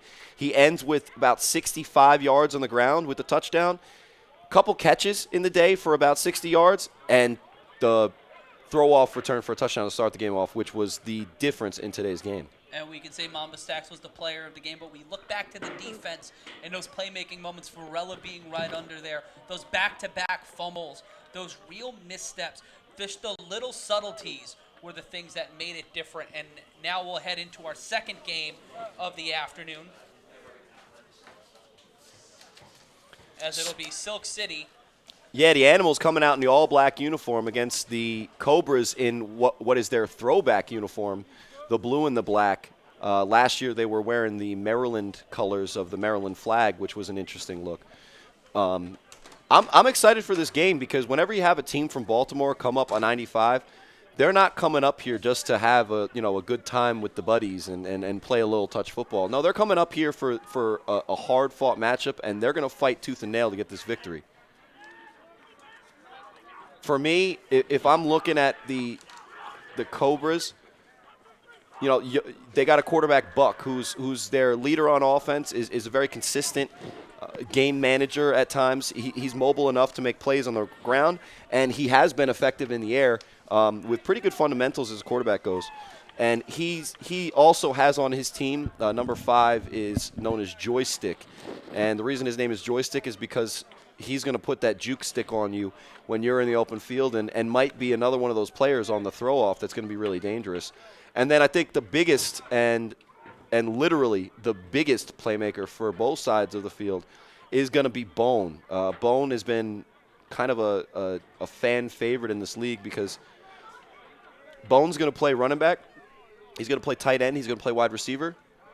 But he's 320 pounds and he's 6'3". So that we were talking a little bit about Jay Rolla in the first game, and it was kind of quick. He's in and out real quick. But Bone is one of those players that, look, wherever you line him up and you give him the ball, once he has the ball and he's running full speed, now you're asking someone to take down a man who's like 320, 340 pounds. It's a very hard decision to make when you got to go to work in the morning and you don't have pads on. And it will be the Cobras and the Animals in our second game of the afternoon. Matt Ryan, Corey Hammond with you here at the A7FL on Facebook Watch. And folks, don't forget, what was the final score? It was 36. I think it was 34, 26. 34-28. Yeah, 34-20. Yeah, 34. No, it was 26. I think was the final score. Regardless, it was a 7-point win for the Hawks, who moved to 3-0 early part of the season, and the Renegades, which were what seemed like minutes away after scoring the first touchdown in overtime from getting their first win as an organization, they let that win fall through the cracks, and they'll start this season off 0-3. And you know what? They may be 0-3, but that was an impressive 3 in that 0-3. While this New Jersey Hawks team showed a little bit of their mettle was tested. They bent a lot, but they didn't break. Yeah, I mean, in this league, there's not going to be, sometimes you're going to show up and you're just going to outclass the other team, but nobody comes to these games as far as players are concerned, and they're just going to give up. Oh, well, it's going to be an easy one and lay down. This was a tough-fought game from the start. I think the Hawks shocked the Renegades with that opening return for a touchdown, but the Renegades never backed down. They were constantly in this game fighting tooth and nail. And look, give a lot of credit to those guys on that team for making it close. But at the end of the day, nobody wants to hear about any moral victories because the Hawks are still going to leave today 3-0. The Renegades are still going to leave today 0-3. And look, it's going to be a tough road for the Renegades to get back to the playoff punt. Certainly is, and we're going to see who gets the ball first here. Silk City in as that black and pseudo-silver, and we saw the blue of the Cobras. Yeah, the Silk City Animals, they're 1-1 on the year.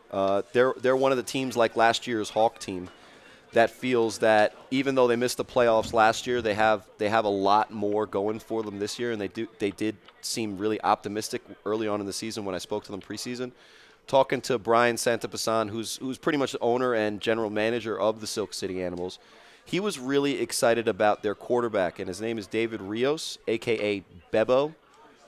And look, in their first game, which they beat the Misfits from Pennsylvania, in a pretty handed win over that squad that came here week 1, Bebo was a monster on the ground and a little lacking in the air. I think talking to them today and after the loss last week, they're going to get a little bit more back to getting 50-50. And here we go as play is underway. Will start with the ball. Walking into today, the Cobras are undefeated, as we said, a net point total of plus 50. They're plus 50 on the season, outscoring their opponents 74-24. Silk City not as well, being outscored 36-52 in their 1-1 start to the season. As we head into our second game of the afternoon, be sure to be a part of the conversation right here on Facebook and on YouTube. At 4 o'clock, our scheduled start time for the Spanktown boys. We'll see. In the third game of our 4-game series right here in the double-decker. And so with a false start throw on the throw, we'll start at the 25 with Bone, the running back for Silk City, in full speed now that Now there's 2 Bones. That's Hulk, number 25. Oh, he changed his name to Hulk, all right. Now, he does look like a guy that goes into the gym much, but, I mean. That's Aaron Guvin, the 24-year-old running back / middle linebacker. And we'll start this one again in uniforms eerily similar to the autumn wind of the of the Oakland Raiders. Running it through, getting to about the 45, trying to break through the tackler. That's Gonzalez, and all 3 of them will stop him. And that's Mean Machine, number 5, with the stop. Yeah, pretty good return on there. Hulk isn't the fastest or breakaway speed guy. He's not the smoothest athlete like we saw in last game's opening return with Khalil Green. But certainly, as big as he is and as big of an upper body as Hulk has, he's tough to bring down in the open field. It was a good play by the Cobras there. It'll be 1st and 10 for Silk City. Number 007, David Rios, will be under center. He'll have number 4, Mitchell Jenkins, money-making Mitch, the running back. And Joker at tight end, number 17. And they've got a 1 wide receiver set to the top of your screen. They'll hand it off to money-making Mitch. Cuts inside, will get a little bit of a gain, and that'll be for about 2. It'll be 2nd down and 8. Good run defense by the Cobras there. All the gaps were closed up. It looked like Mitch almost had a seam, but when he went to burst through it, the Cobras coiled and squeezed the whole close, and that'll be no gain. Cinched it up nice and tight. I'm in the Facebook live chat right now. Matt Ryan along with Corey Hammond calling all the action for you in our second of 2 games on Facebook Live before we head off to Twitch. Play action, fooled the cameraman, dumping this one deep, but that was a little bit of a wobbly throw by Rios, and it'll be 3rd down. Rios has been a good game manager, a good leader, a good quarterback for this team.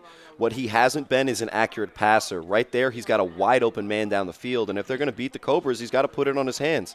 If you're playing quarterback, regardless of what type of quarterback you are, you still have to hit open receivers in the hands with the ball. And if they're not going to make that play, I think the Cobras might blow this game wide open.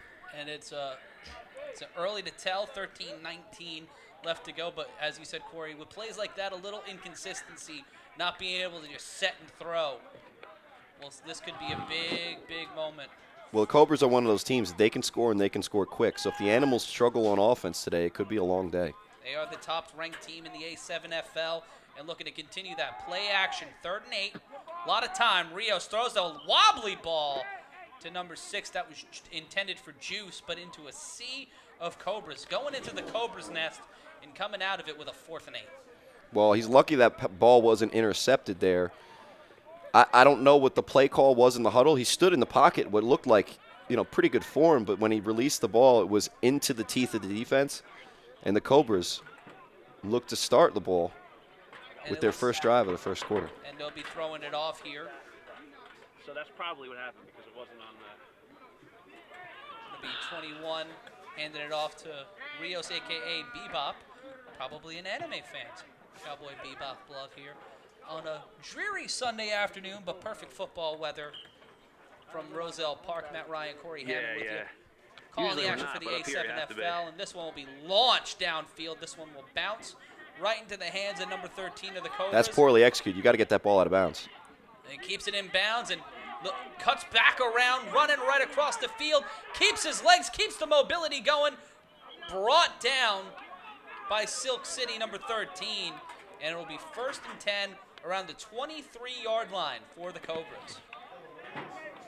So an okay return there. It looked like he might have been able to break free, but a pretty good defensive play right there, and it'll be 1st and 10 for the Cobras. That was Timmy Oliver with the run back, and it will be 1st and 10 for the Cobras. Well, I got a power box. And as we said, the highest scoring offense in the A7FL have scored 74 points so far this season. You see Sean Graves in the backfield lining up behind Buck. That's Joystick, number 5. The snap and the handoff to Joystick, cutting through, showing off that ability, some Madden-level skills, getting over to the 30-yard line, and it'll be 2nd down off of the handoff to Joystick. All right. And 55 looking to be controlling the conversation in the huddle, but we want you to be part of the conversation, especially if you're watching us on Facebook Live. Say hi, let us know what's going on in the chat. Say hi to me and Corey. And it is the first quarter here, 10:56 left to play. It'll be second and about 8. Yeah, 2nd about 8. That's Raheem Chaney, a.k.a. Buck, under center. He's not wearing his normal number 1 jersey. It looks like he's wearing a number 55. And, folks, this is not overtime. It is the first quarter. Just under 4 minutes gone by. in our second game this afternoon. You see Wolf going over stuff, 10.5 minutes. The time just keeps on going. The only time there'll be a stoppage in play is when, Corey, in the second quarter, the 2-minute warning, and after that, any play that goes out of bounds or any yeah, incomplete play. that's right. Especially with the overtime game first, we're gonna have this clock rolling, and we're already down to 10 minutes left in the first quarter. And we see 2 running backs set up, pseudo I formation under center. The handoff back to Joystick. A sea of Silk City defenders right there to stop Joystick. The handoff from number 55, as the offense can't get off the blocks here for Baltimore. And that's Brian Sandepasan, the owner and leader of this team, getting in there, making the play. Now, those are two first conservative plays on offense for the Cobras. I think they're trying to get their feet underneath them. Let's see if Cheney has something for us from the quarterback position. It'll be 3rd down with 10 minutes left to go in the first quarter. Thanks for hanging on with us, ladies and gentlemen. It'll be 3rd down for Baltimore after not being able to get the blocks off, handing it off to Joystick. 2-man on the line, 3 to 4 rushing. Wide receiver stacked to the top of your screen. In motion, number 4. The snap. And here comes that Silk City rush. Drops it off. Double reverse. It could be going for a double reverse. 11. Looking for an option. It's the annexation of Puerto Rico. Going through here. Trying to bring it through. And that'll be a short gain after the pass from the initial quarterback, Skrizis. Yeah, that's he's wearing the wrong jersey. That's Cheney there on the catch. Now, it looked like that's going to be a penalty because that's 2 forward passes. Cheney looked to throw forward on the first throw. And then after a horrible decision at any level of football, in any form of football, running backwards. A little bit of an early college player's Joystick trying to get a better understanding of. Yeah, that was number 11 making the terrible decision there. I'm not sure who that was, but you can't make that choice. Now, the quick throw to him might have been a good one, but if he got up the field, he really only needed to get to 8 yards. But and it'll be, I believe, 4th down now. Yeah, on a legal forward pass, there probably is a loss of down, but this is kind of this is a complicated call. There's multiple levels to this play, and they might have to go return it. And so as Kelvin talks to Marcus Cole, who's not only the commissioner of the Baltimore section of the A7FL, but has been a longtime owner of the Baltimore Cobras. And he gets the explanation. And the flag will be picked up. And it will be 4th down. And yeah, we will throw it away here. And the Cobras, the highest powered offense in the A7FL, being stymied here after one of the more confusing plays we've seen so far this season. Yeah, real conservative to start the game off with. And again, they went with that 2-man offensive line that the Renegades were struggling with a 3-man rush. So Buck had to get rid of the ball quick. But that one will bounce out of play as Bones number 29, Raymond Rosa, was the intended returner. And that will go out near the 30-yard line. Well, we'll see what Rios can do with the ball again, as Calvin's managing the game down there. Senior official. See the man with the headset on. He's speaking directly to us in the broadcast position. Ryan DePaul producing, Matt Ryan and Corey Hammond on commentary. But, Corey, I'm going to lose you in the 3rd game, and I don't know what I'm going to do. Yeah, you might even lose me some point at this game because I'm going to have to get my old body warmed up to play the U. Now, we already had a quick interruption from one of the U's players, a longtime rival of mine, Big Mo Ramadan. I can't pronounce his last name, so I'm not going to butcher it. Rios with the quarterback option gets immediately into a bit of trouble.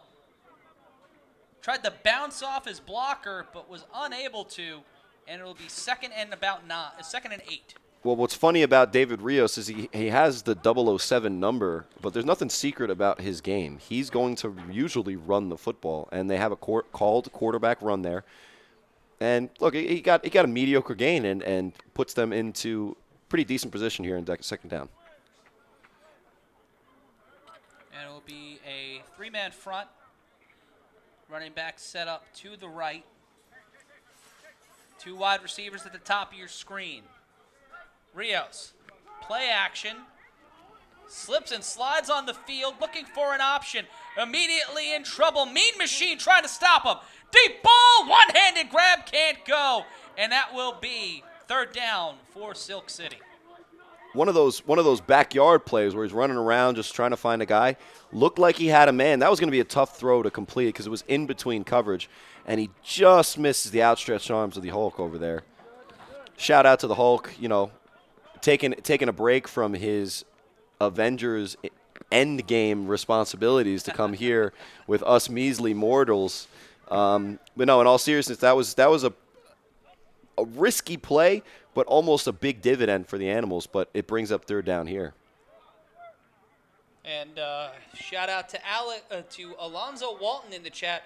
Come on, Baltimore. If you're from Baltimore, let people know that the Cobras are in action. If you're a big fan of Silk City, spread the word. Hit that share button. Once again, fake screen by Rios. 3rd and 8.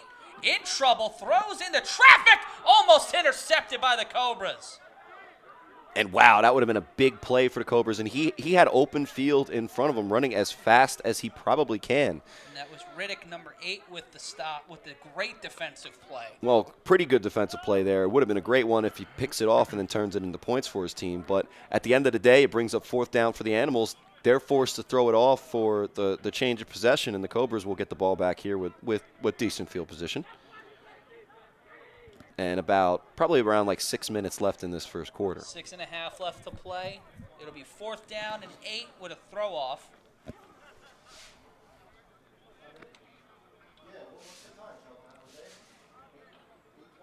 It'll be 8 minutes and 29 seconds on the clock. Get that adjusted for you in just a moment, and we'll. That's what the cone's there for, buddy.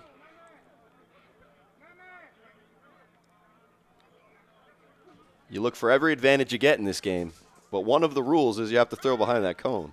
And the throw off will go out of play. Really solid throw off, and deny Joystick the opportunity to make a game breaker there. As we roll on here in the first quarter with 5:46 left to play in our first quarter. Now, they spot the ball at the 6-yard line, so if they're going to make plays on offense, they can't go backwards as they did on that 3rd down because they're right next to the end zone. It could be safety. And, folks, if you want to watch the BIC Savage game, that'll be coming up at 6 p.m. right on our Twitch channel, twitch.tv/A7FL.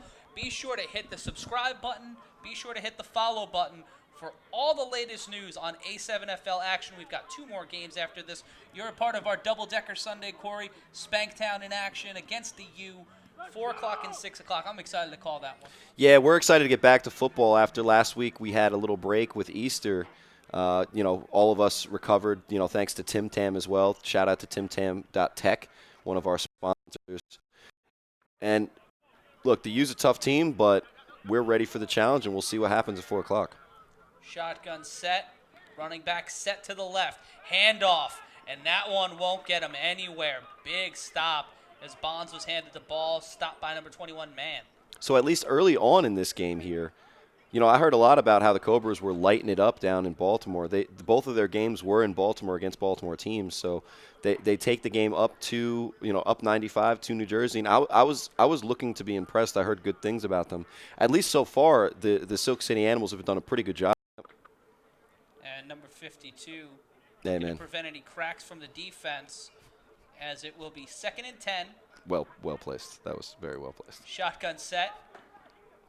5 on the line. 2 will be considered tight ends. And a snap.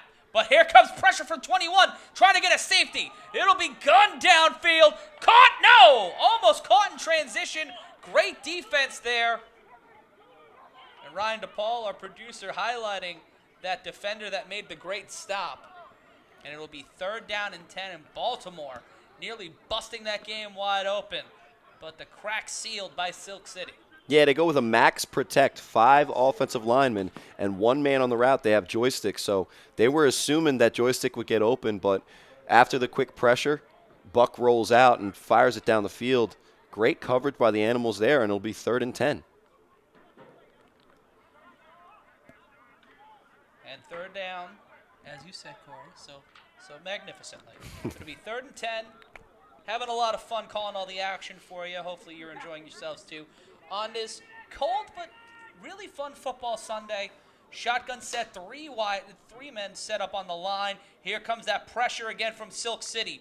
Thrown a wobbly ball, but picked up by number 18, and he's broken loose. He's got wide open field. He's at half field at the 45. 2 defenders, pushes one off, brushes him off like Jay-Z brushes crumbs off the shoulders, keeps it going, and he's sent down.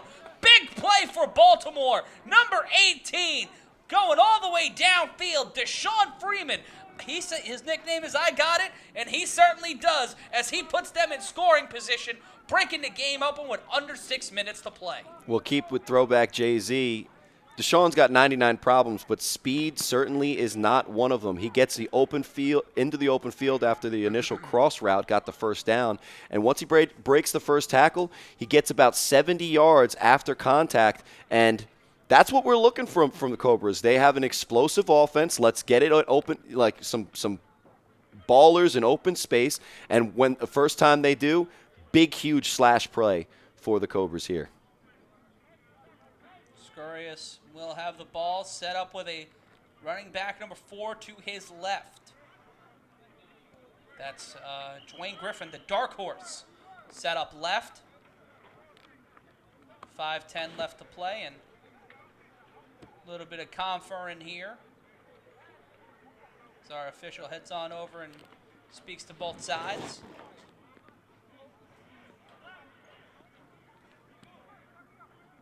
And we'll move this one up.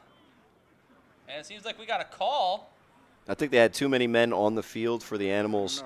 That's a 5-yard penalty, and it'll be a 1st down from what looks like and it 6-yard will be line. a 1st down on the 7-yard line. Baltimore looking to add to their league high 74 points on the season. And the snap. And there's a handoff off right, nearly smothered by the Silk City defense. The hitman, number 50, was right behind him, but was unable to put a to kind of stop that, and it will be 2nd down, a gain of about a yard. Well, they go with the delay there, the draw, and it was just eaten up by the Animals. They've been all over the run game early. That one big pass play from the Cobras what got them into this position, but they're going to have to get their hands on the defensive linemen of the Animals. They're just getting too quick pressure for this run game to be effective.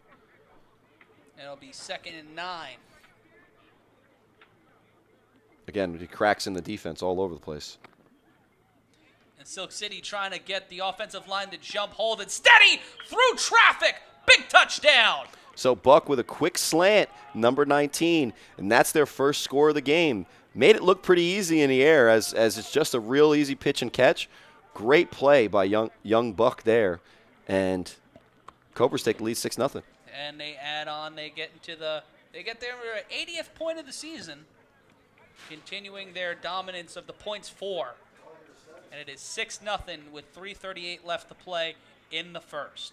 And you see a team like the Cobras, they have a wide open offense. We talked about this earlier in the previous game. What's the strategy here for extra points? The Cobras score a lot of points. They have a very capable offense. They think it's more beneficial to go for 2. And if they make 50% of them, you still get 1 point a possession. And this is the type of philosophy that I believe in. So it's actually it's encouraging to see an offense confident enough to go for 2 from the rip. In motion. Shotgun set.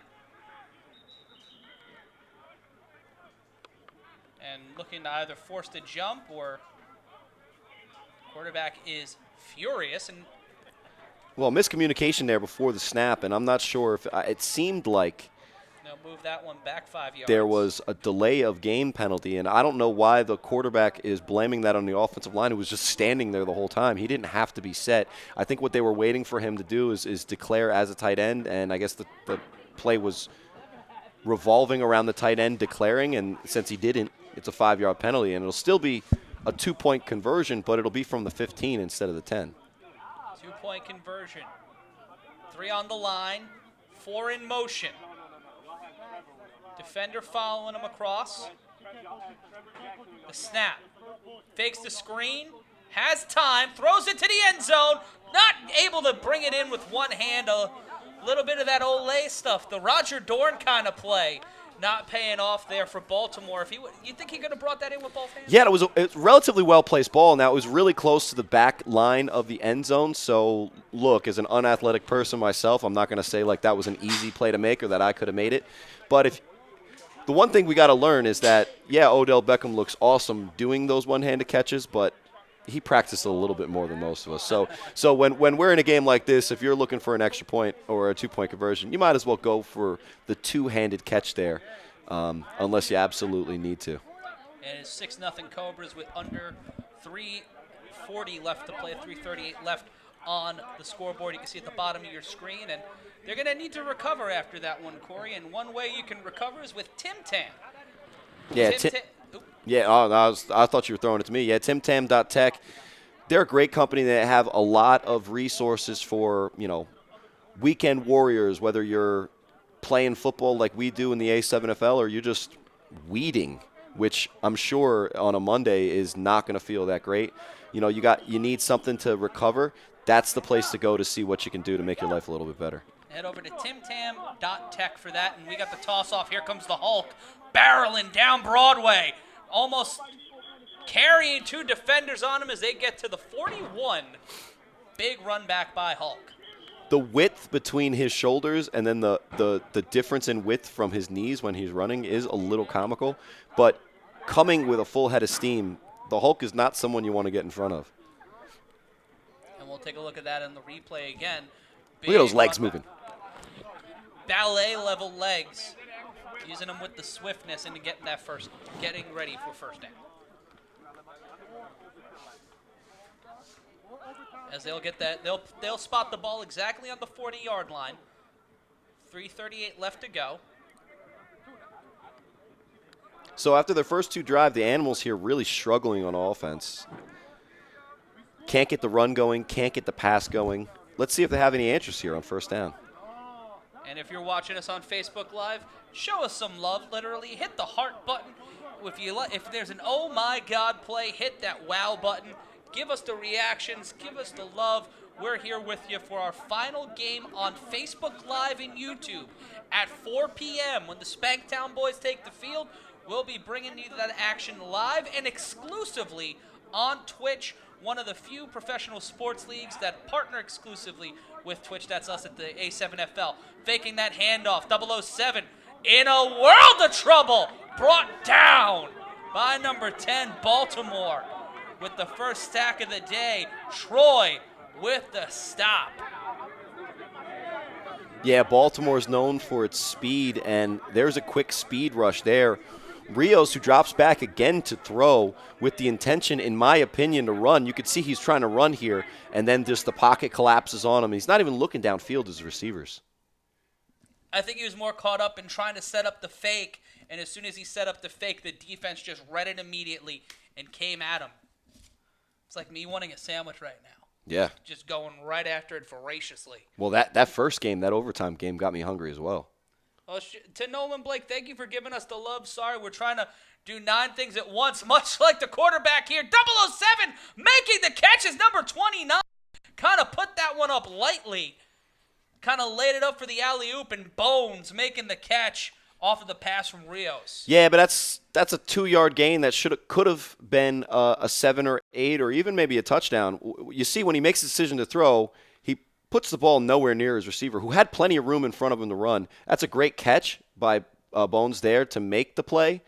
But Rios has to set his feet and be either a little bit more decisive in the pocket and wait for an open receiver to show, because it looks like he's just looking to run. Or if he's going to play that game, then he's got to set his feet when he's throwing the ball. And it's hard to set your feet when you've got a sea of blue around you. The Cobras looking to strike, thrown, completed over to number 17. That's busting Joker. Through, and gets it down just past the 45. So he once again is cornered back there trying to run around like Fran Tarkenton. He jumps and finds his tight end Joker, and looks like they're going to get the first down on that play. And it looks like they got more than enough. And let's take a look at that play again. Great throw to Joker. gets past the 50, going into Baltimore territory with 1:16 left to go, down 6.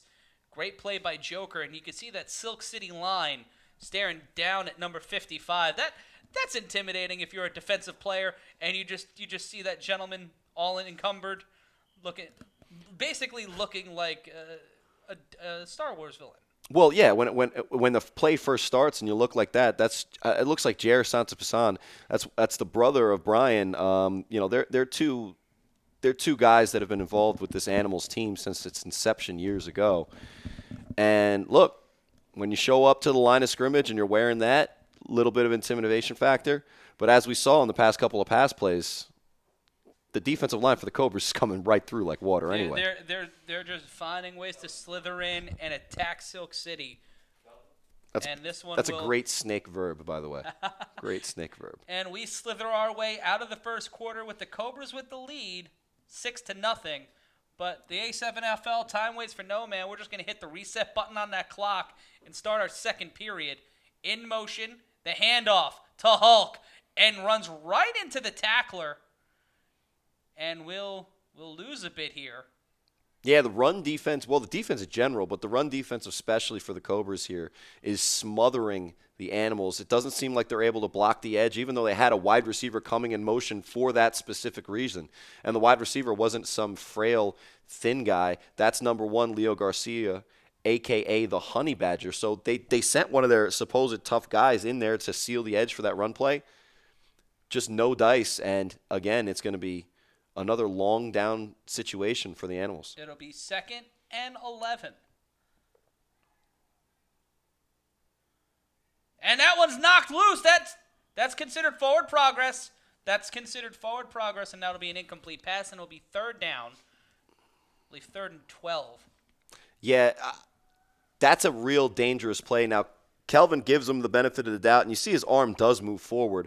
But the angle in which his arm was, that's almost underhand. So you're lucky there that that's not a fumble and that the Cobras didn't get it. But when you see a quarterback and he's dropping back and the first thing that he looks at is the rush, you're not going to have a successful game in the air. And, folks, if you think that was a fumble, if you think that's a tuck rule, let us know in the comments below.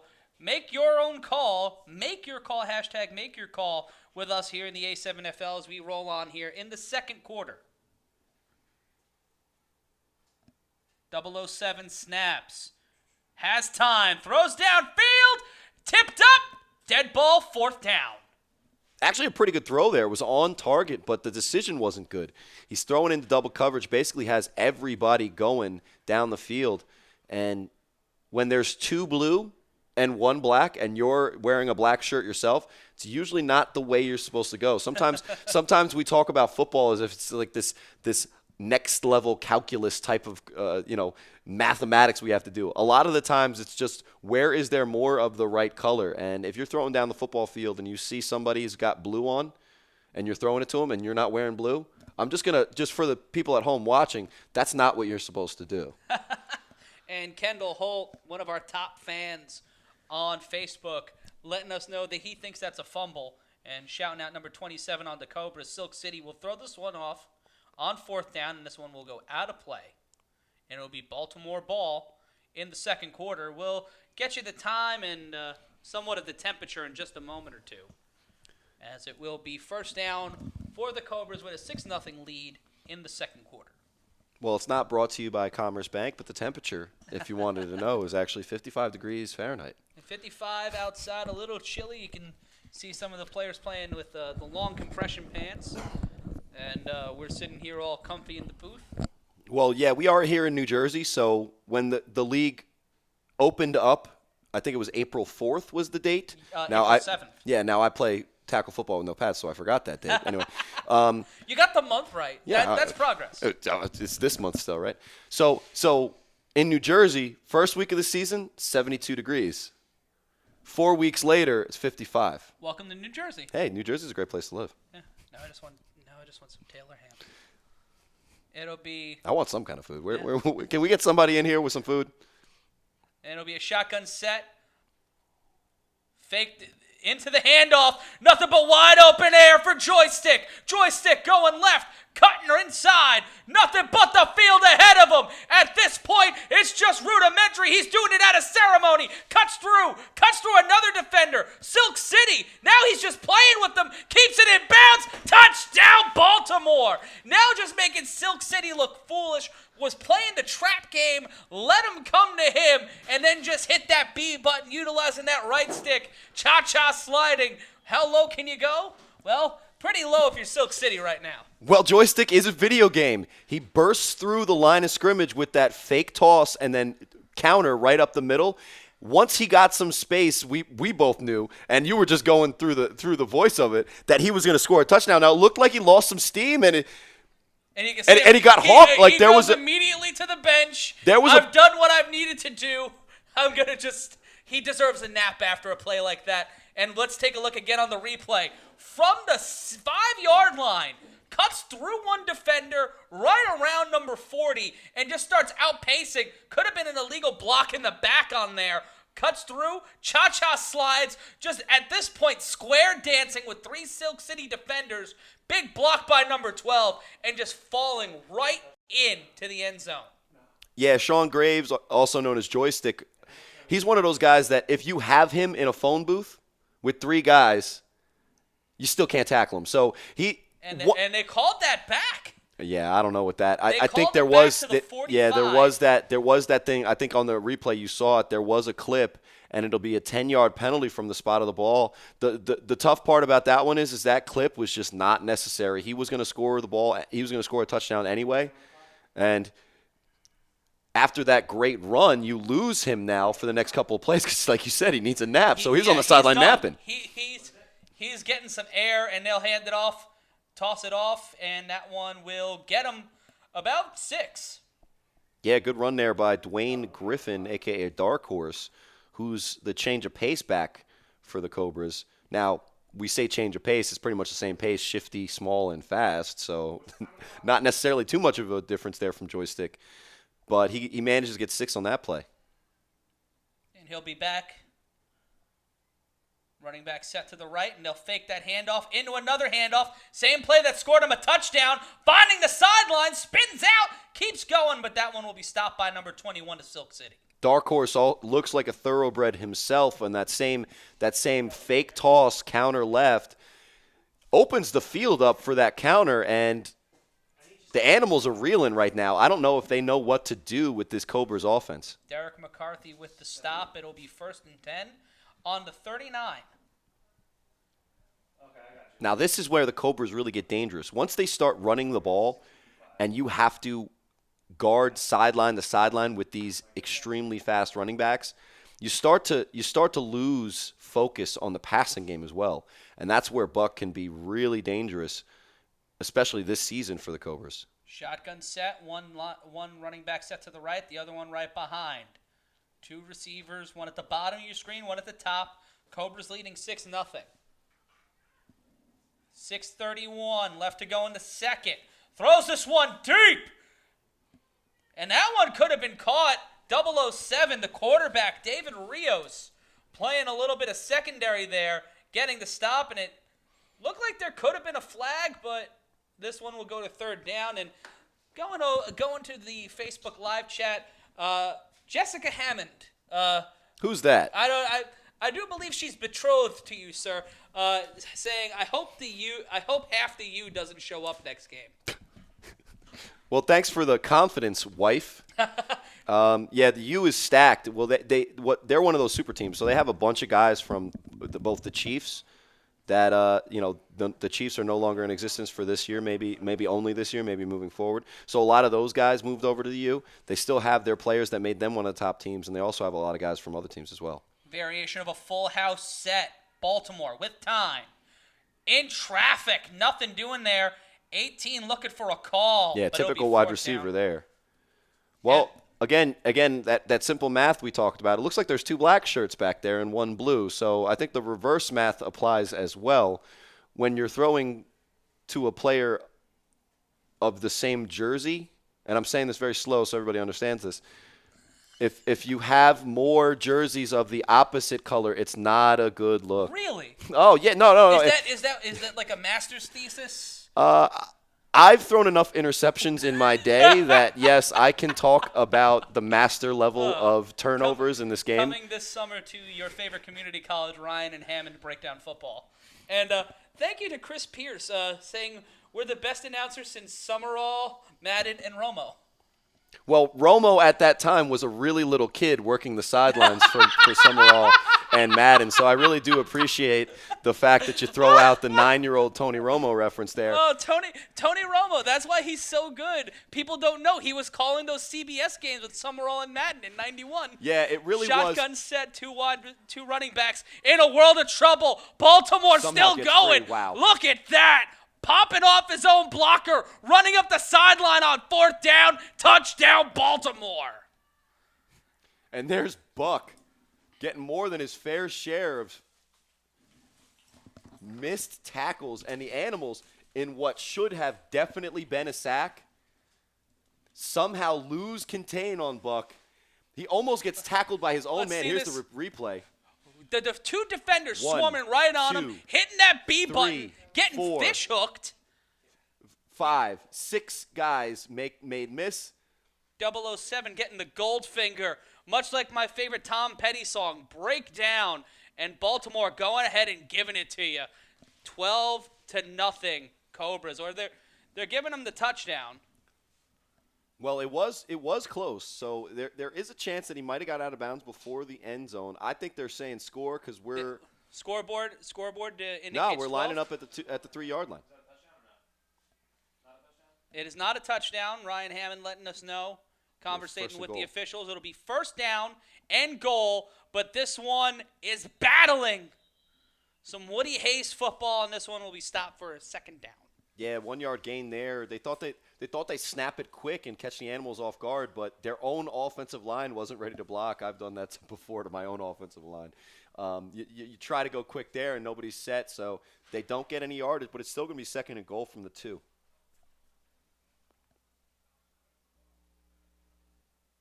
We got anybody else on the chat other than my wife? We've got Trey Boston saying, let's go Buck. We've got Nolan Blake shouting us out. We've got Caden Donahoe wanting to know when we're coming to Tennessee. I'll be in Tennessee this August. Oh, nice. But, well, yeah. you could bring the A7FL Kool-Aid. They start drinking it. We can have some games down there as well. And we see directly right behind center. Great camera angles. Handoff inside. Finds it. And it may be short. We can't see from our vantage point. And you can see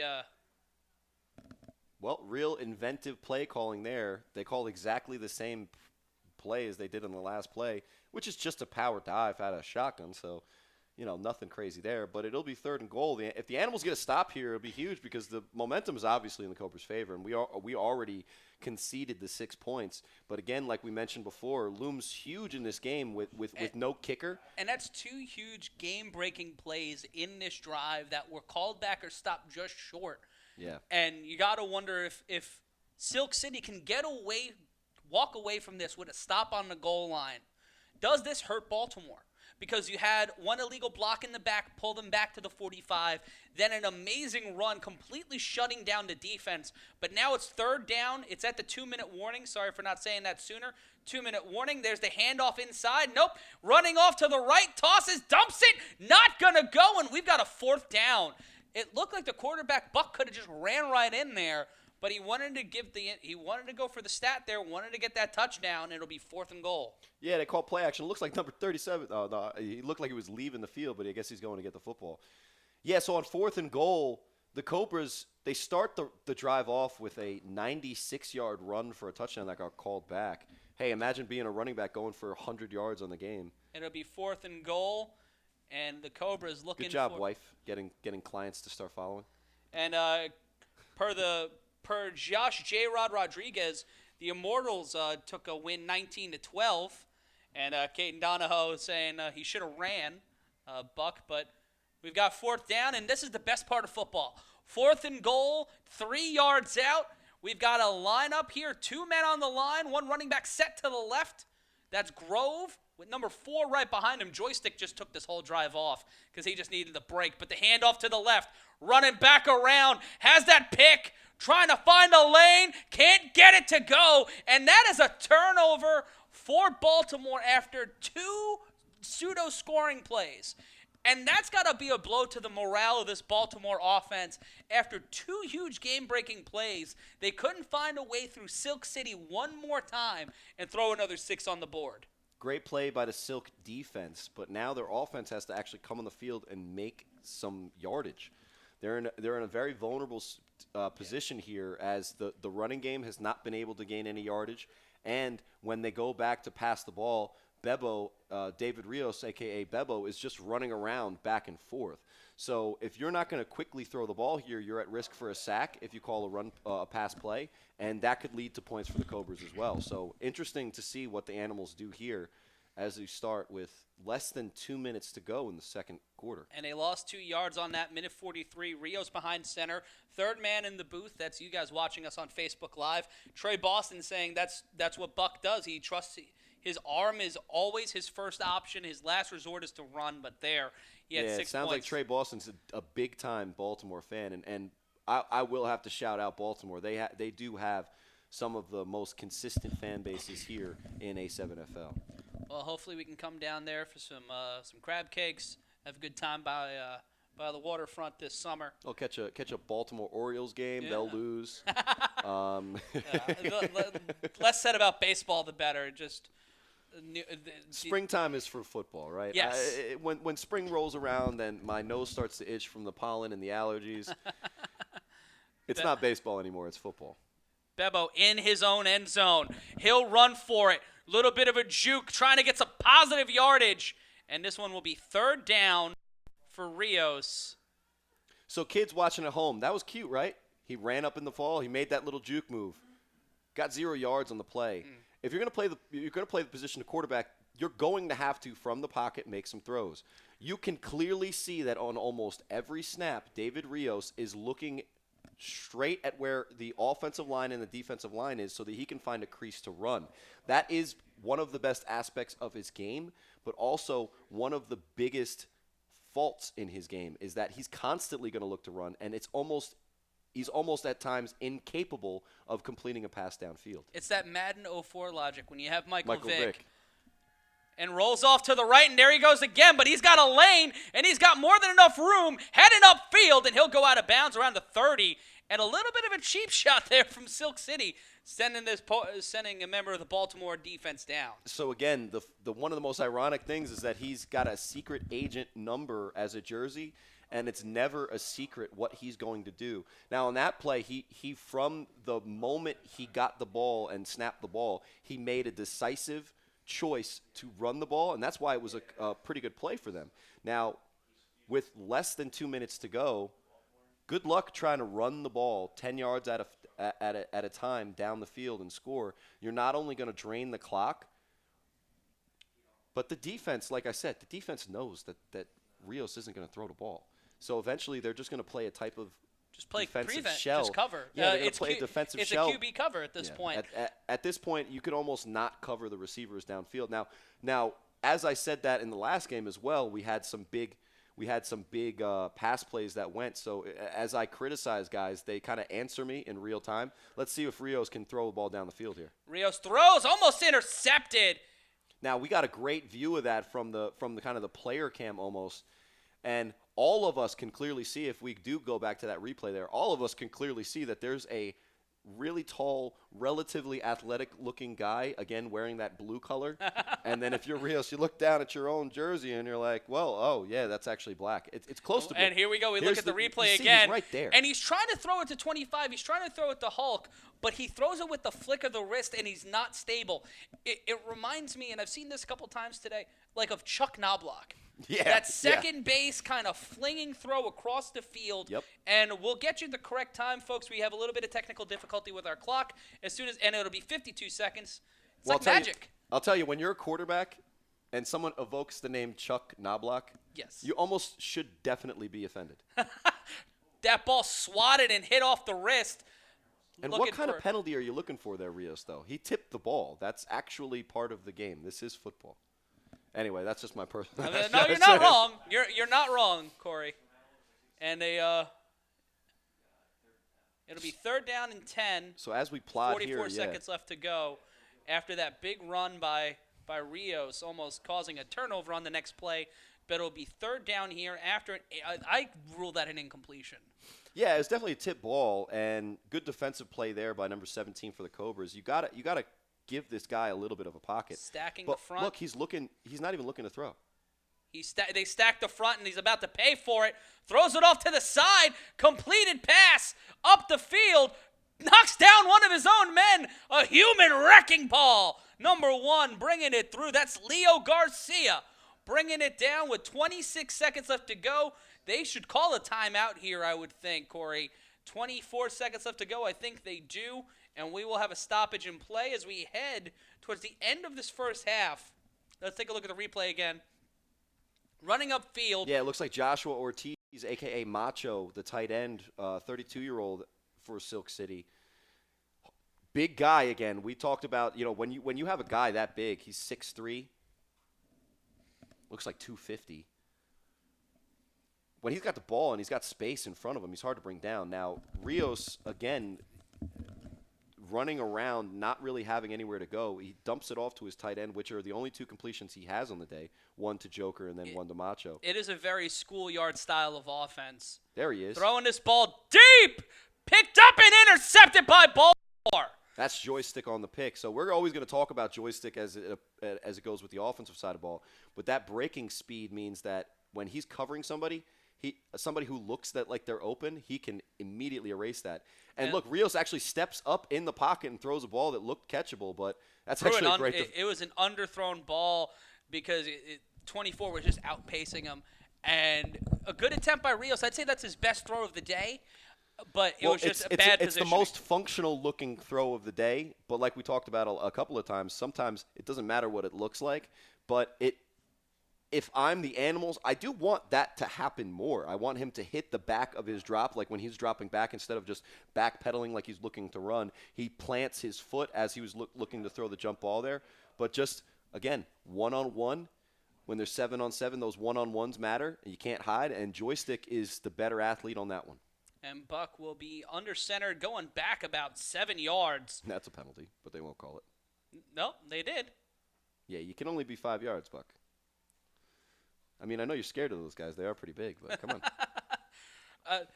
I love calling a game with you, Corey. This has been fun, but I am afraid if some of these teams are listening in right now on Facebook Live or someone's getting a text, Corey's talking all this smack about you guys, and then you come back for the 4th game and that other tooth is missing. I really don't want to send you back to your wife sans extra teeth. Well, like I said, we actually are required to wear mouthpieces in this league, so I should be good there.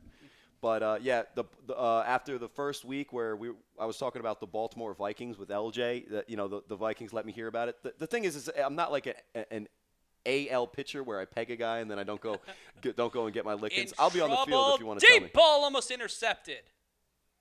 Yeah, let's get back to this game. It's not as interesting talking about me, but looked like he almost had a connection there. But again, I don't know. It's that math. There's 2 men in the black shirts, but they got one guy in the blue shirt. Now, if the one guy in the blue shirt is faster, which it almost looked like he was, you might get a big play there. But I think that'll bring up a long yardage situation for the Cobras. But again, there's only a couple seconds left in the half. They're just trying to see if they can get one more play to pop. 18 seconds left to go, and it was the Animals, I believe, who started this game with the ball, so it'll be the Cobras starting our second half. Matt Ryan, Corey Hammond with you in our final Facebook game of the afternoon. We're on Facebook Watch and YouTube Live, but as soon as we head into the Spanktown game, starting around 4 o'clock, we'll be live and exclusive on Twitch. In motion, fakes the handoff. With time, not a lot of it, but chucks it downfield. Caught wide open by number 11. And that one's another Baltimore touchdown.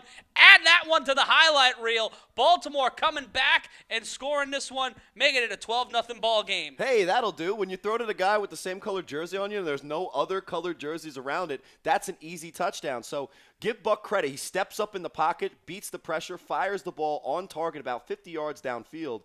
And the Animals just looked like they quit at the end of that play when they knew where they were beat. They're, oh, man. this again. So unless there's a penalty like that has spoiled the Cobras' big-time plays. For the third time. No, I don't think that is. I think they're going to go for 2, so I think that play will count.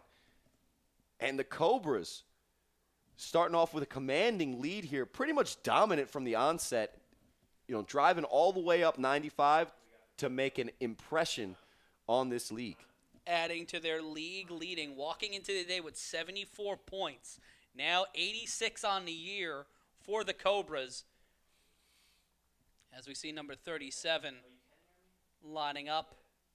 And Buck will line up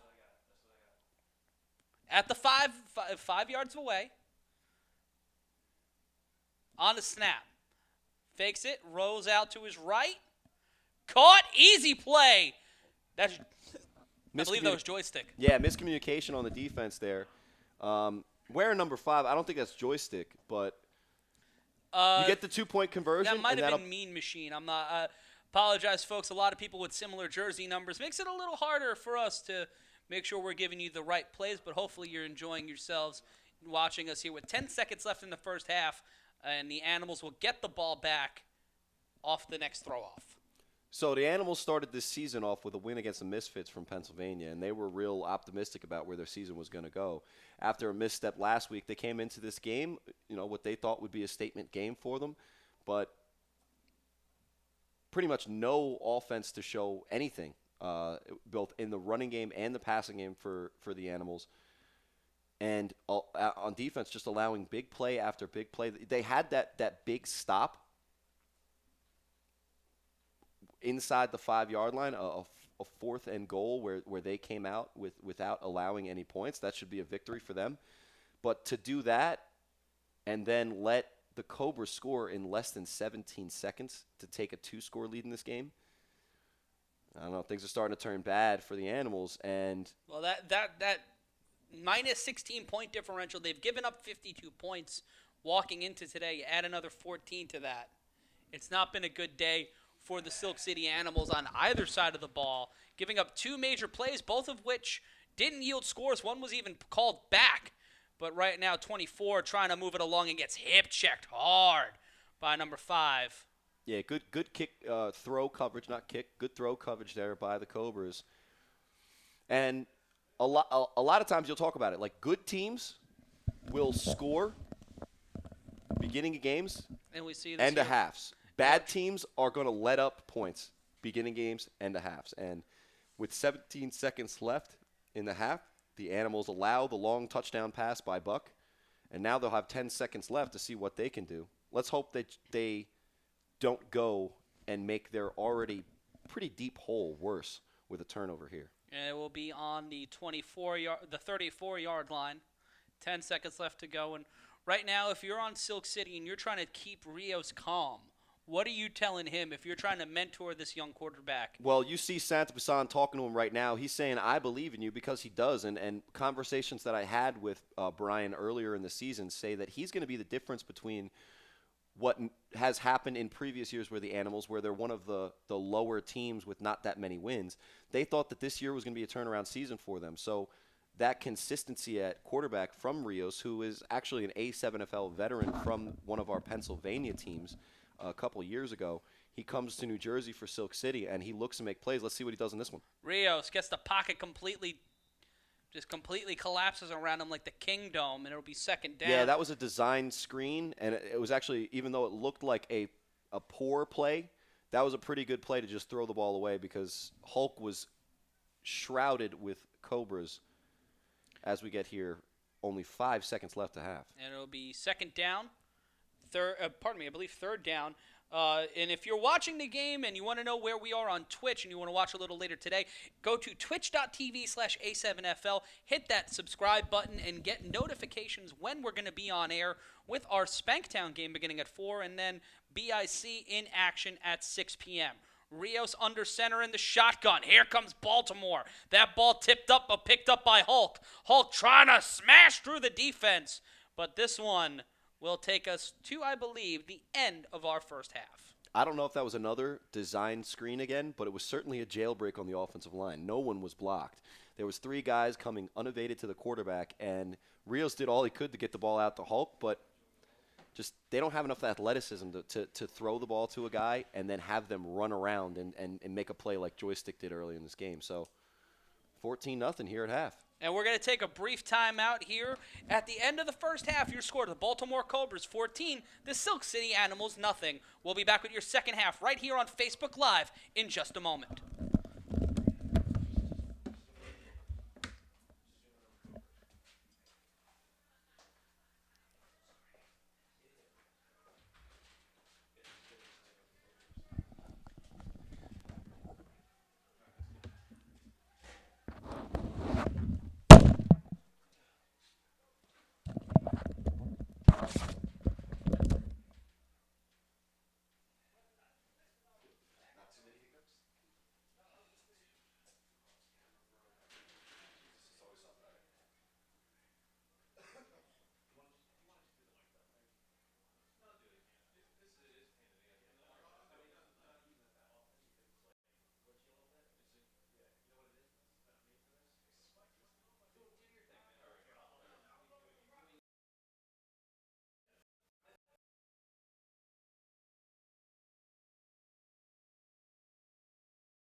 Thanks for the water, too.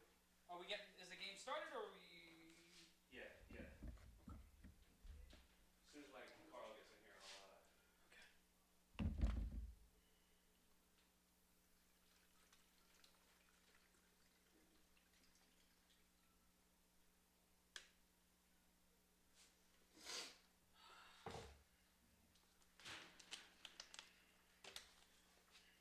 All right, whenever you guys are good, you're good.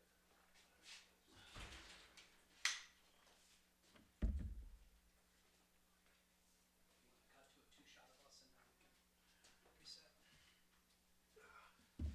Yeah, man, it's working good. I mean, I'm thinking around. I mean, it's really more dependent on like what's going on with games. It's like whenever this game ends, obviously mine starts. So I'm thinking of like third quarter.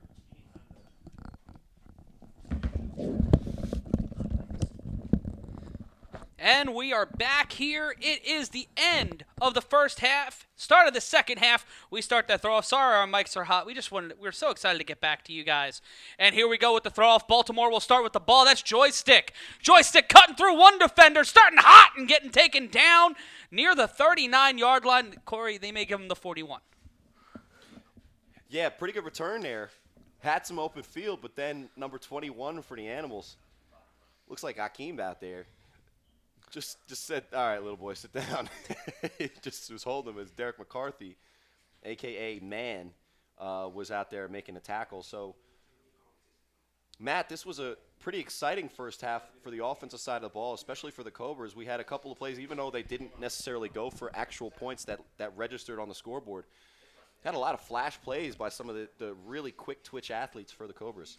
And, folks, let people know we are back with our second half, 14:30 left to go. Hit that share button. Let your friends know. It's as easy as at the bottom of your screen. Hit the share button. You can start a watch party. You can invite your friends. You can share it to a group, or you can just copy it to the link.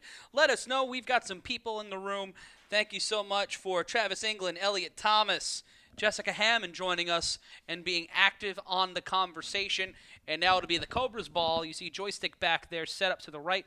A very clustered Looks like they're in like a pseudo wing T formation as Joystick and number 4 are winged out for the motion. Talking about Woody Hayes, and there's the double lateral, the double handoff up the field, past the 50. This one gets to about the 36.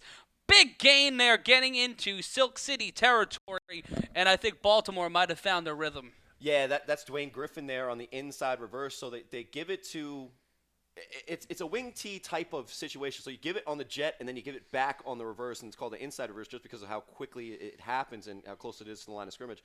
So that misdirection both ways confuses the Animals, and then Dwayne Griffin has a huge hole to burst through, and it'll be a first down.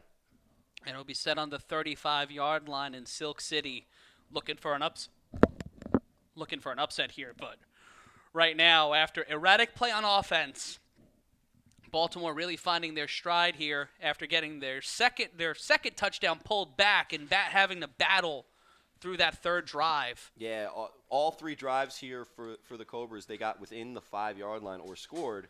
The one, they got stopped, and here's the give to Joystick over the left side. And that one will get him about 8. And it seems like Silk City's caught on their back foot, and they don't know how to get things started. They seem to have gotten a little bit of momentum towards the end of the first half, but Baltimore just keeps adding the pressure. They keep constricting, as you said at the start of the game. Constricting. And Cobras, they bite, but this one right now is just squeezing on you and trying to bend and break this Silk City team. Well, you see the venom of the Cobras, which would be the poison involved with the Animals, and it's a wide-open man down the field. No one's covering. You see the Animals, they're starting to talking to each other. Everybody's got an answer. Everybody's yelling at each other. Oh, we got to do this. Oh, you got to do that. That's when this league gets a little hairy for some teams. When you're looking for answers and there's no specific coach on the field that's going to have that answer, every player seems to be the one that has the answer, and no player on the Animals has an answer for the Cobras offense. Take him down to the 5. First and goal for Baltimore.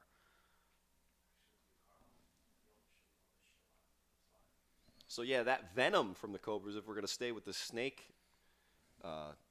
comparisons, is the poison right now in the Animals' mind. They came into this game having a great shot at it, and now after letting up big play after big play and almost down 3 scores with this play about to be here, they're starting to have that thought process in their head. And he'll just run that one in, continuing to use that play action, run right across. This offense really gets dangerous when you're not sure what you're calling in your defensive huddle. It's easy to stop the run when you know it's going to be a run. You call a run defense, a run blitz. It's easy to stop the pass. You call a pass defense or a pass blitz. When you're not sure, you have to go with that initial fake. You have to go with Joystick, who's had a couple of slash runs already on this drive, and then the misdirection from the play action allows Buck to sneak in there pretty much untouched for an easy touchdown run. And makes it 20-0. It looks like they'll go for 2 here, set up at the 10-yard line. And shout out to Wayne Griffin, former Baltimore Cobras, saying his boys are looking great out there. Thanks for watching us on Facebook Live. Be sure to hit that like button. Be sure to hit that share button.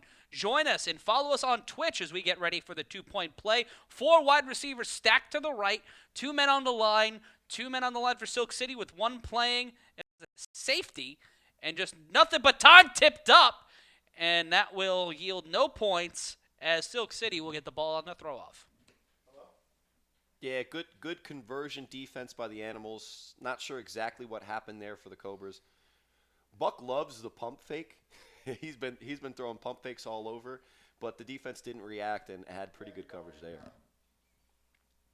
So the Animals they're in a really tough spot. I mean, I haven't seen them have one offensive play that seemed really promising. They on defense have no answers for the Cobras' dual attack, both in the air and on the ground. And with 11-13 left in the third quarter here, maybe the kick return or the throw-off return is the big play that they need. And we saw that in our first game of the afternoon.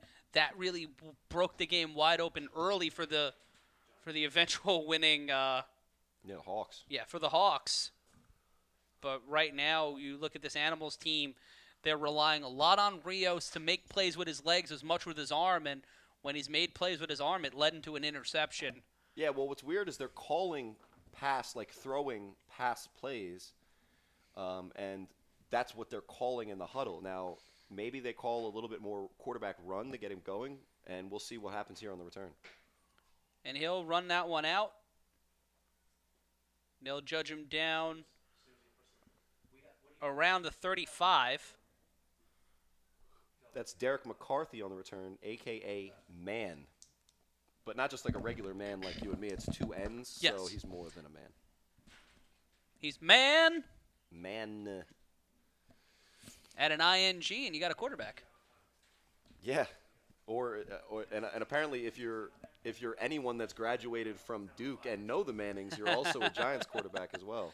Or he's just a big fan of Till Tuesday. I just made an Amy Mann joke during a football game. I'm proud of myself. Handoff. Running it up the field, gaining about 5 there. Well, Leslie Mann from This Is 40 as well. Right? Now we're getting to obscure pop culture references here. Manfred Mann. There we go. Yeah, well, and Animals, you gotta make this more of a game, or the commentators don't have to add flavor to the broadcast with our offbeat. Hashtag 9-year-old Tony Romo. There you go. And that will be around the 40-yard line for the Animals. 9.5 and change left to go in the third quarter. And, folks, don't forget, head on over to our sponsor, TimTam, TimTam.tech, recovery for all. We'll let you know a little bit about them a little later in the broadcast. Rios rolls out to his right, waiting for an opportunity, jumping in front of it was number 17, making himself look like a tree to ward off Rios and make an incompletion as we head to third down.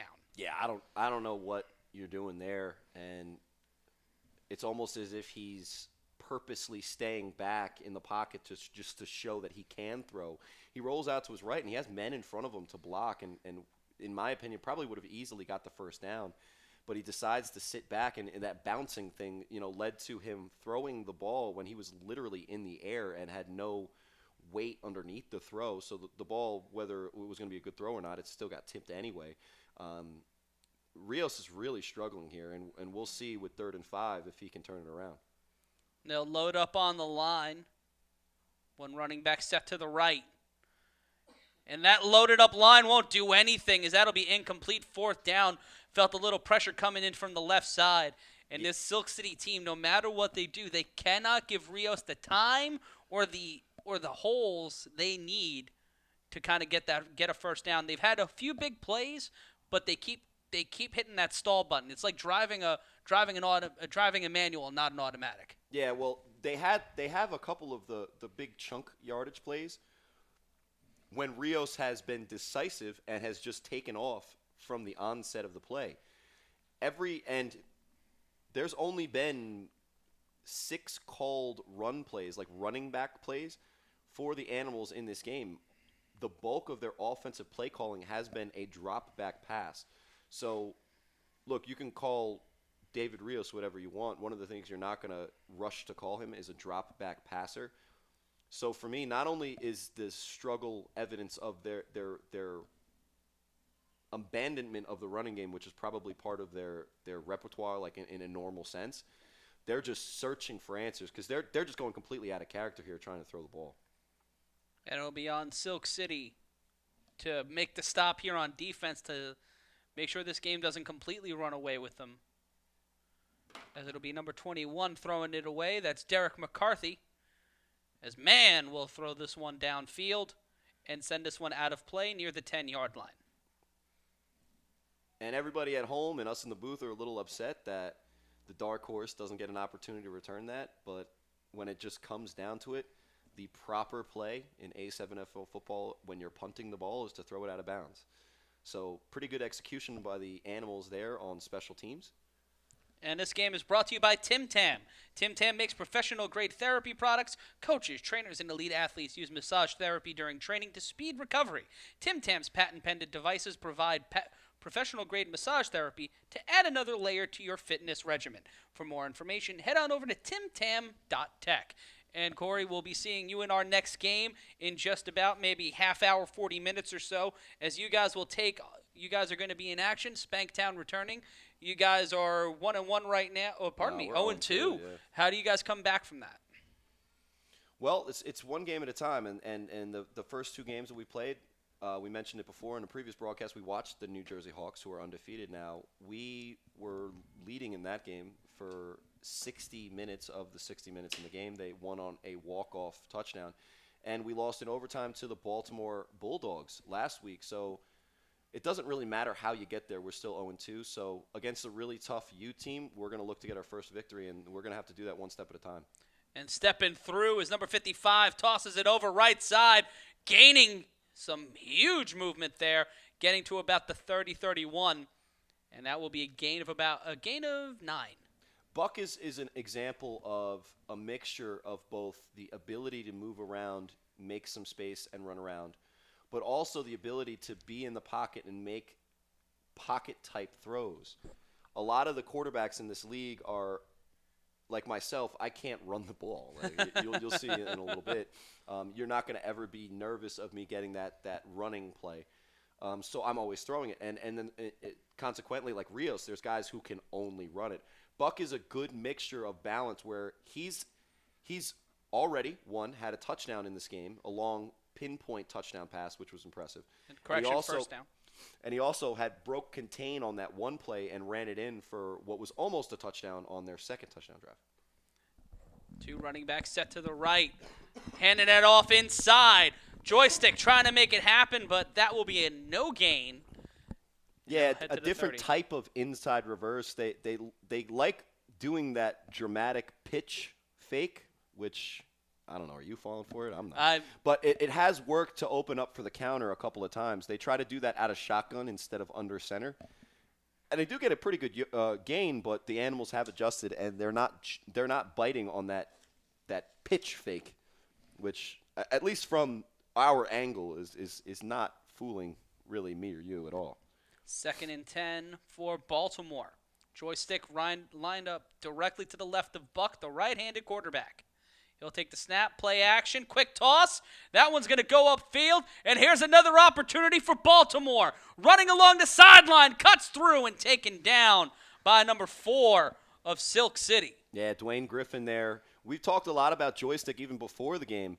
Dwayne Griffin almost seems like Joystick light or hit stick or maybe the circle button or something. Swivel stick. Yeah, swivel stick. He's basically matched the output level of Joystick in this game. Maybe even has more yards, especially in the air, with that play action and quick screen off to the left, gaining about 40 on the play.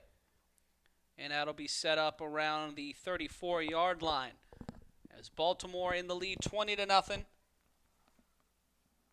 Jessica Hammond letting us know that he could have got a few more yards on that play, but he got tripped over his own feet. I think the defense had a little something to do with that one, but it'll be 1st and 10 for Baltimore in Silk City territory after a huge play by, we'll call him Swivel Stick.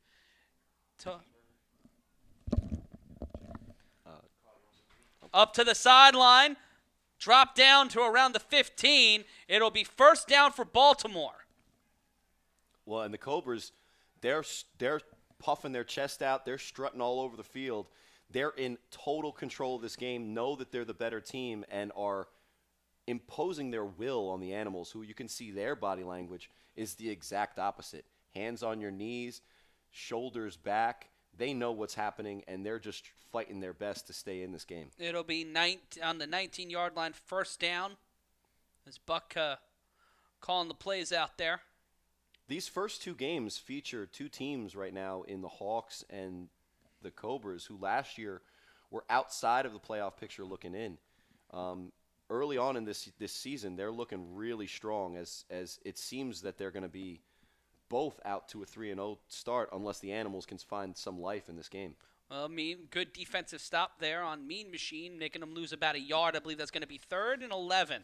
And I think it's maybe a little bit early. Like, if you're broadcasting a game, don't ever do this. It's a little bit early in the game to say that this game is close to its conclusion. But the Cobras here, Matt, have been so dominant from start to this point. I really feel that it would take more than a miracle. You know, some immaculate conception should have to happen, and a baby with a black jersey comes on and is literal, rebirth of one. Now of the I just want to see that happen. No, I think it actually might be a little scary too. So here on nothing but time. Down. Caught, touchdown. Yeah, I mean that's just great offense. You have Buck looking first with the play action. Animals are looking around. Then he looks all the way to the left of his screen, finds a man covered, goes to his backside post and has a wide open man at the back of the end zone, pinpoint touchdown pass. Defense didn't even give them. Defense wasn't putting any pressure on Buck there, playing up in prevent, and still nothing but daylight for him to throw that ball into the end zone to Wolf for a touchdown, making it 26-0. And that gets them over 100 points on the season with that. Baltimore scoring 100 points. First team, I believe, to do that so far this season in the A7FL. Yeah, and with only 2.5 games pretty much played so far, 100 points, that's a lot. And you could see the athletes on this field, whether it's the wide receivers, the running backs, even Buck, the quarterback, they have burst, big play athleticism. And they're going to go for 2 here. The Cobras offense is looking like a scary unit early in this A7FL season. Could have been a false start. You see a flag thrown, and that one will just be thrown in between a Baltimore Cobra and Silk City defender. And it seems like Silk City had a little bit of the happy feet there, and we'll move that up for 5 yards and get another shot at this.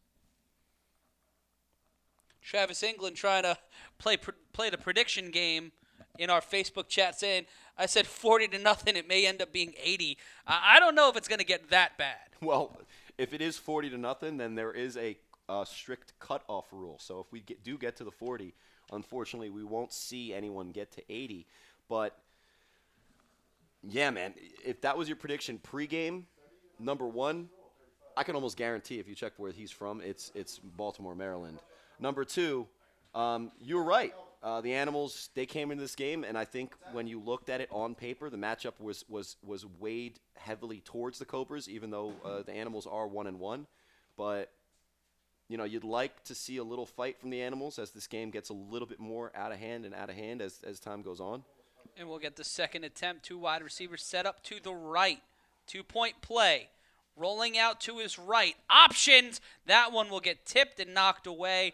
And even with the second chance at it, they will not be able to pull off 2 points and make it 28-0. We'll go to the throw-off with 2:44 left to play. The Cobras in the lead, 26-0. Well, and I think this is a good time, Matt, for me to start getting ready for our next matchup, which, look, everybody listening, if I can figure out how to do this, I'm pretty much the least savvy, technical guy ever out there.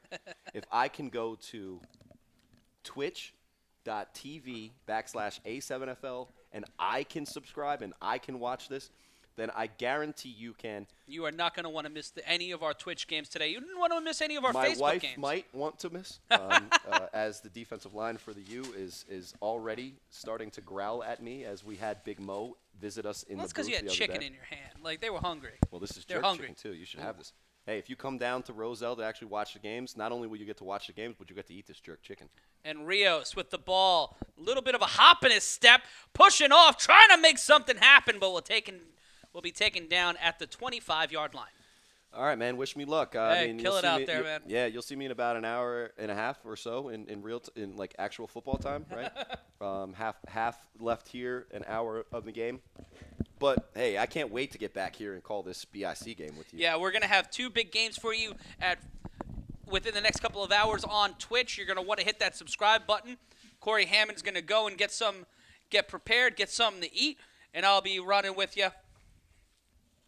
It'll be 2.5 minutes left in the third quarter.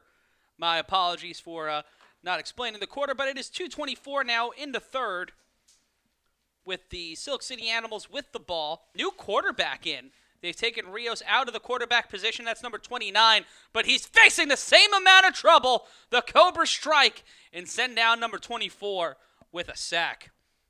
That was Wellington Hall. That's Wells being taken down and dropped for a loss of about 5.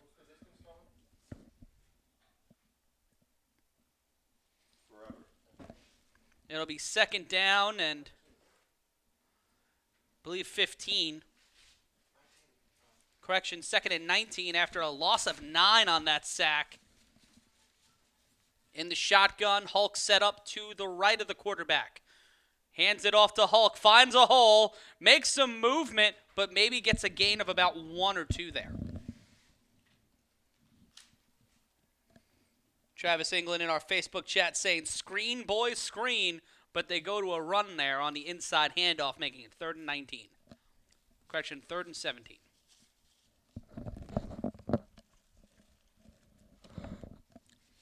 Silk City coming into the year 0-2. Swapping the quarterback after 1-1, pardon me.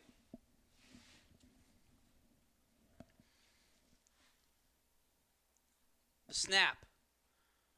Rolls off to the right. Another wave of Baltimore defenders, but the throw all the way downfield, intercepted by Baltimore. Nothing but daylight in front of him. Kicks to the right, slips inside, cannot get the pick 6, but is taken down around the 10-yard line. Baltimore yielding another turnover on a huge desperation throw.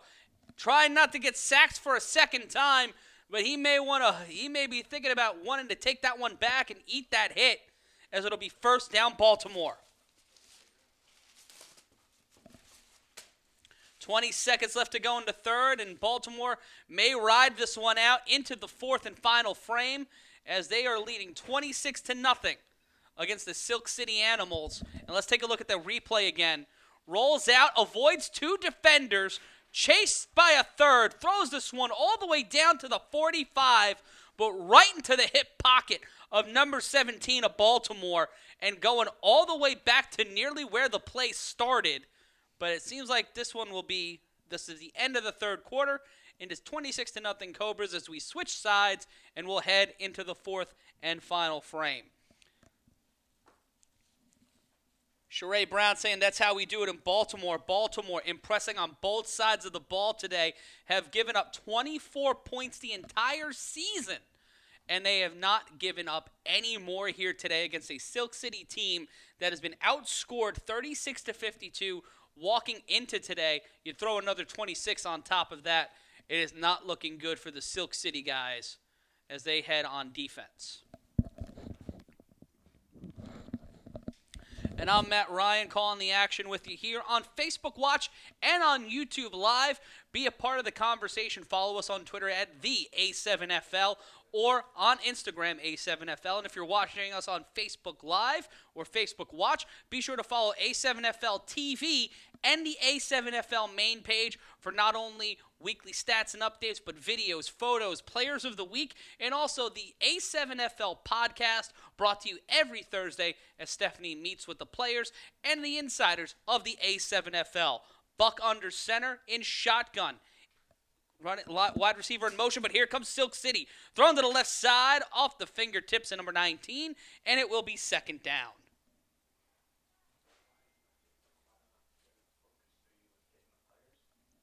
And right now, it will be Baltimore 2nd and 10. on the 16-yard line. Sheree Brown saying a word to describe the Cobras is unstoppable. And so far this season, they've been proving that they are unstoppable, looking to take the title back to Baltimore this coming season. But we've got a bunch of Jersey teams looking to prove themselves this Sunday as well. We got 4 more games for you. Paterson U going up against the Spanktown Boyz, and we got BIC in action at 6 p.m. Shotgun, 2 wide receivers set to the right. And there's a stoppage in play. We'll swap out. Seems like we'll swap out some personnel here.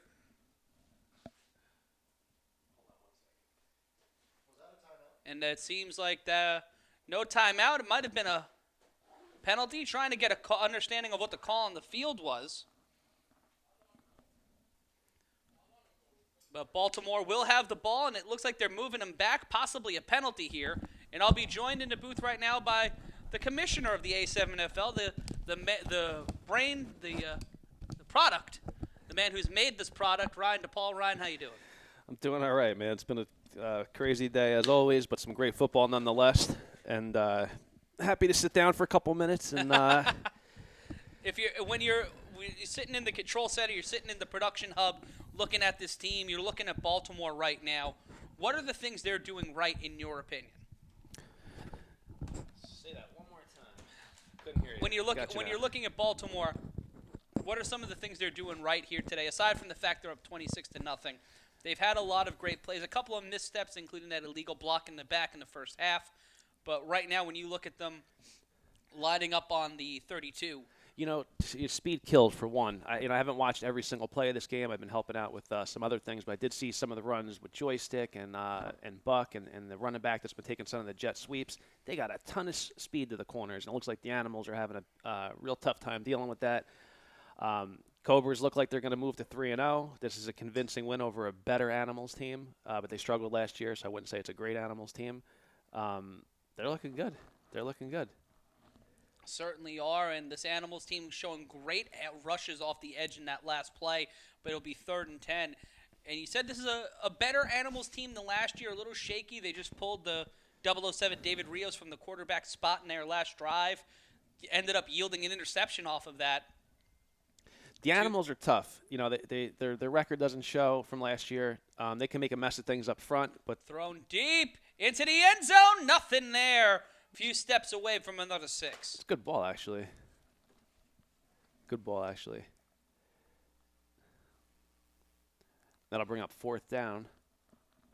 And if L.J. Smith were here, he'd be needling you about Baltimore beating the pants off of a team from New Jersey, and Baltimore having a great outing here today. But I'm not going to do that. I'm not going to needle you on it. But there are some people in the chat not necessarily happy that you're here. Glorita Jamar Franklin saying Ryan DePaul FULMAO, so I think it's in jest, but some people not happy with you right now. But it's 4th and 10, and one of your creations, the throw-off.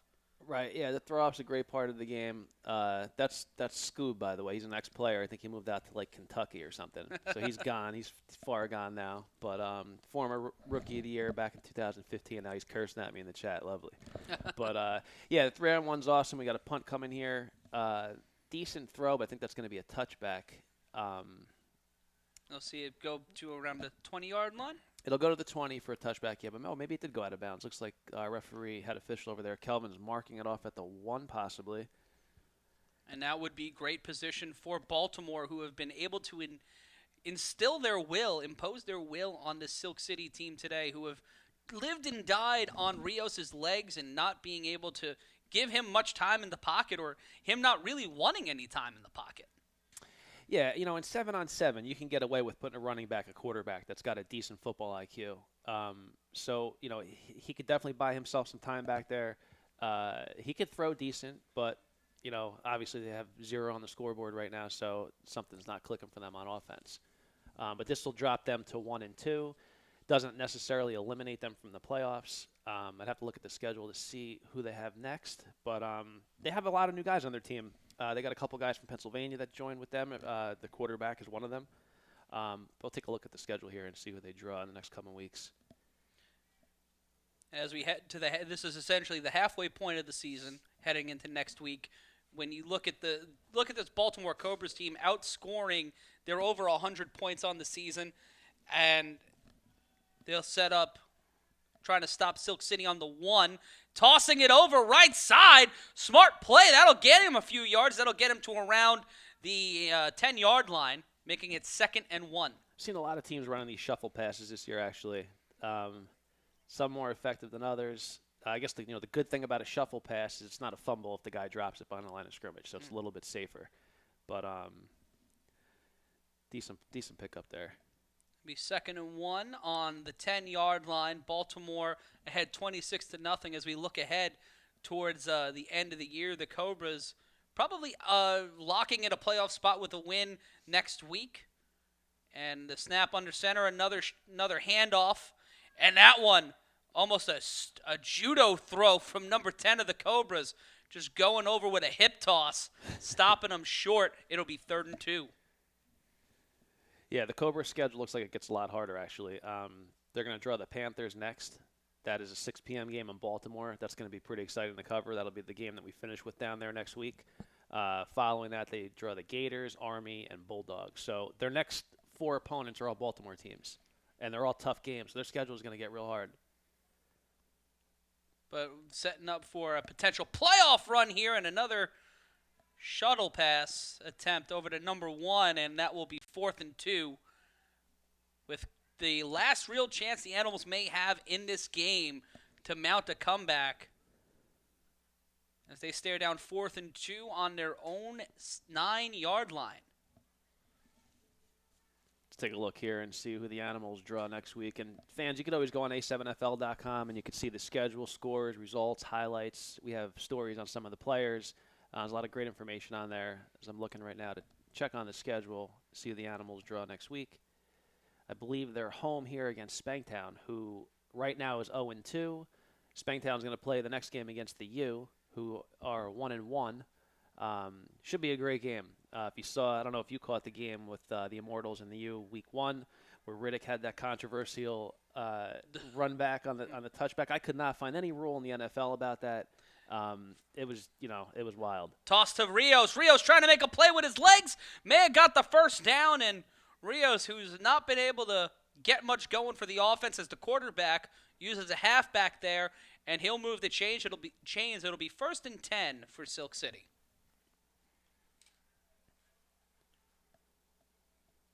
And I didn't see a lot of this game early on, but if the Animals don't get their running game developed and they can't get moving the sticks with running the ball, it's just going to make everybody pin their ears back and focus on Rios, and obviously he can't do it all himself. No, but this offensive line has come apart a few key times during this game, but Rios has been looking run first a lot in this game, and now he'll be set up in the slot. He's got a lot of speed. He's definitely got a lot of speed. Immigrated from Puerto Rico when he was 9. This ball thrown out of bounds, caught by a Silk City player, but sadly he was on the bench. They should probably put him in the huddle.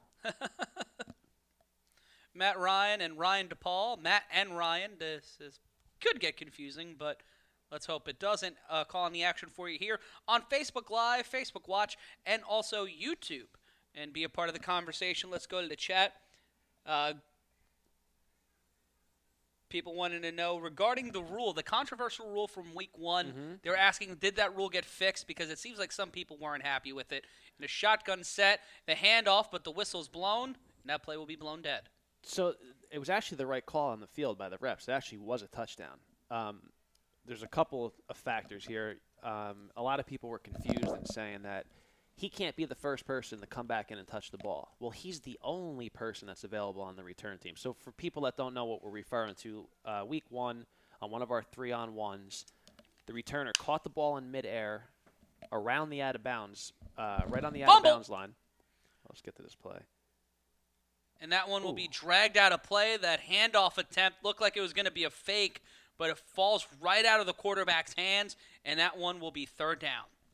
He threw the ball back into play, picked it up, and scored a touchdown, and it's perfectly legal. Had the ball been advanced forward, then it would have been illegal. That's the only way that would have made that play illegal. So that was a legal play. That was a legal play. Yeah, people weren't happy about it because you've never seen it before. When have you ever seen a guy catch a ball right by the out of bounds line and then chuck it back in bounds, pick it up and scoop it and run for a touchdown? Ref never blew a whistle. No. It was legit touchdown, but we were baffled. We never seen anything like it. We couldn't find an NFL rule for it.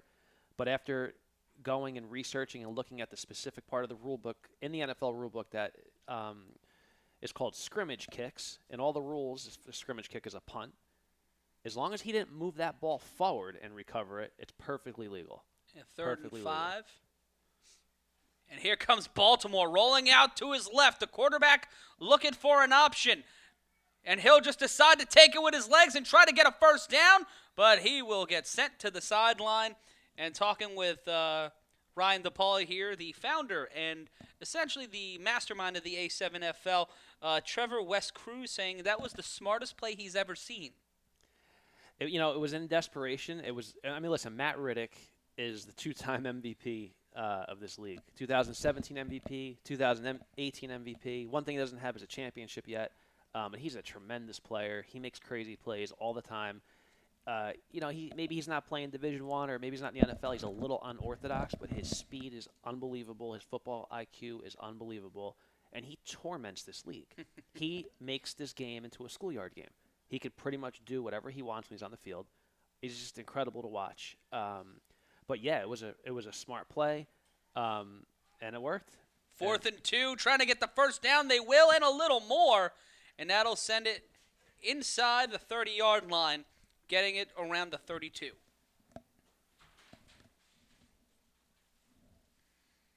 And it's 26-0, 4:05 left to go in our 4th and final frame. As soon as we're done with this one, folks, we're going to send it on over to Twitch and get you ready for our Double Decker Sunday. Twitch Double Decker Sunday. You're going to want to be a part of that and be a part of the conversation on Twitch. We make you guys the third man in the booth like we're doing here on Facebook, and we're so grateful you're spending this Sunday with us, especially if you're up here in the Northeast. A little rainy, a little windy, but you're here with us, and that's what makes the A7FL a unique experience. The fans are a part of the action as much as possible. A unique style of football, and this one going deep. Caught at the 45, first down Baltimore. I mean, how does that happen? That's like a lollipop, underthrown, 3 guys around there. Nobody gets their head around to make a play on the ball. I mean, just, as an ex-player, stuff like that just drives me bananas. One guy just had to get his head around to look back, and that would have been an easy interception. Well, in a day where Silk City's offenses really just kind of fell around them, that one lucky play, that might just be a little bit for their morale to say, hey, we might have something here, and they may be able to turn around their season after a game like this. But I think it's more of an aberration than anything. It's 1st and 10 with 2:45 left to play in the game. I wasn't sure about the Cobras. I mean, they did beat the Vikings last week by a point. It was an awesome game. Cobras got knocked out in the first round of the playoffs last year, but it looks like they picked up some new guys, and I'm convinced. I mean, they're going to move to 3-0. This is not a bad Animals team that they're beating up on by any stretch. And if you saw their play in the first half, a joystick with that run back, and if that didn't get called for an illegal block in the back, that would have been probably the play of the week. Even with the illegal block in the back, I think it's the play of the week. Yeah, joystick. There's a reason why they call him joystick. He does stuff like that all the time. He's the spark plug on that team. And number 4, man. And that'll be the 2-minute warning. He's got tremendous speed also. 2 minutes left to play, 26-0. Cobras in front of the Animals. It's the A7FL on Facebook. Watch the direct snap. The quarterback will take it and gain about 4. It'll be 2nd down and 6. Under 2 minutes to play, 1:50 left to go. Matt Ryan, along with A7FL founder Ryan DePaul, calling the action for you right here on Facebook Watch. Minute 43 and counting as the Animals try not to put up a goose egg here, trying to get under the Mendoza line, and they're down 26-0. There'll be thought I heard a whistle, but no, it'll be 2nd and 10 for the Silk City Animals. Under shotgun with time. Here comes a bit of pressure. Caught by number 25, Hulk. Making a big move downfield, getting it inside the 30. That one will be ruled down around the 25.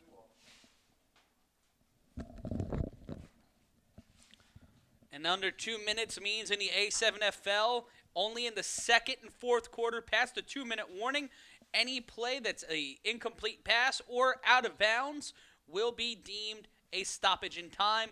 But unlike other leagues, we don't stop the clock unless there's under 2 minutes or you call a timeout. And this is going to be a big opportunity for Silk City in scoring range at the 28-yard line. 1st and 10, minute 16 left to go. Bones with the ball, shotgun set, 5 on the line. 1 wide receiver out of the left side. Thrown wide open to number 15, but that one will go away. And the co-founder of the A7FL, Ryan DePaul, along with Center Corcuz, thank you guys so much for giving me this opportunity here today to call all the action. Sorry for mislabeling a little bit. It'll be 2nd down, a minute 09 left to play. Ryan with us here today, Center watching from home, enjoying all the action as well as you guys are on Facebook Watch. A minute 9 left to go after the incomplete pass. And Sheree Brown saying it well. It's all coming down to the pressure and seeing who comes out on top. And it will be 2nd down after that wide open pass. Wide open attempt to try to break the 0 mark. But nothing really doing there. The minute 9 left to go. Cobras on defense. And the whistle will blow. And it seems like we will have a penalty on Silk City.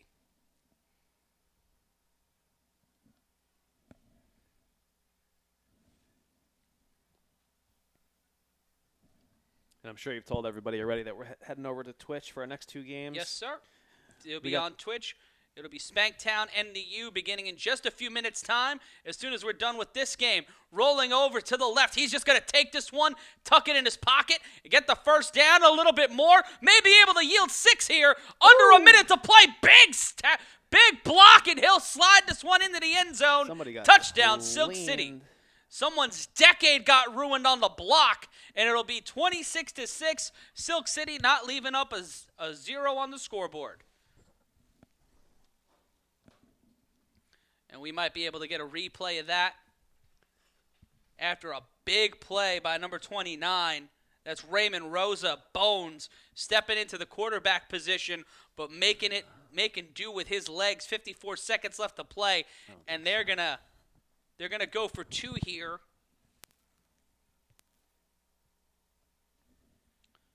And Bones, along with Megatron, along with number 40, going over the play.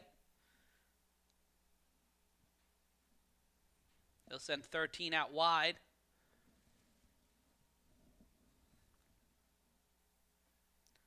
And Ryan, right here, you're going for 2. Not a lot of options outside of after making this 2-point play. They're going to have to just grin and bear it and just be happy they left with 6. I think the officials will probably end the game. We don't have an onside kick in this league. Mm-hmm. There's no way for double possession. I'm pretty sure they'll probably just call this. I mean, there's no point to continue after this. And we see number 40 setting up far outside as the wide receiver. 54 seconds left to go. As we wind down of our 2nd game of the afternoon, coming up next, it'll be the U taking on the Spanktown boys exclusively and only on Twitch. Someone saying Megatron on the jersey. Is Calvin Johnson out there? It is not Calvin Johnson. It is a member of the Silk City Animals. And as the officials discuss what's going on, we've got 54 seconds left to go. Right now, I'm going to say make sure you open up a new tab, or if you're on your phone, hit over to Twitch as the officials are going over a potential scoring or corrective call play between Baltimore and Silk City. As soon as we get a little more information, we'll let you know. But be sure to head on over to Twitch right now. Absolutely free. All you have to do is head on over to twitch.tv/A7FL. You could do it on the Twitch app. You could do it on a smart TV, Xbox, PlayStation, any mobile or smart device. You can head on over to Twitch, check out the A7FL, hit that subscribe button, get a free account. And also, If you like us on A7FL and you're an Amazon Prime member, you get even more exclusive benefits. So head on over to twitch.tv/A7FL right now. And once again, this game has been brought to you by Tim Tam Recovery for All. And Tim Tam makes professional-grade therapy products. Coaches, trainers, and elite athletes use massage therapy during training to speed recovery. Tim Tam's patent-pending devices provide professional-grade massage therapy to add another layer to your fitness regimen. For more information, go to timtam.tech. And Bones, and here comes the pressure off the snap. Rolls through. Deep ball tipped up. That one will not yield a 2-point play. And with 54 seconds left to go, Ryan, it seems like this one's all but over. Absolutely. And I'm just going to give you a second. I'll let you talk to Carl. He's the owner of BIC, who's playing in the – well, he's coaching and managing BIC. They're playing the final game tonight, 2 undefeated teams. I know he's got to run, but we could probably get 30 seconds for a question or two. Carl, come on in. How you doing? Thank you. I'm well. Hope the same for you. Good Thank day you of so football much. today. Yeah, beautiful. The weather, not what we expected, but actually better than we expected last night in our production meeting. But, Carl, you're looking at some of the competition here today. What's your takeaway from Baltimore?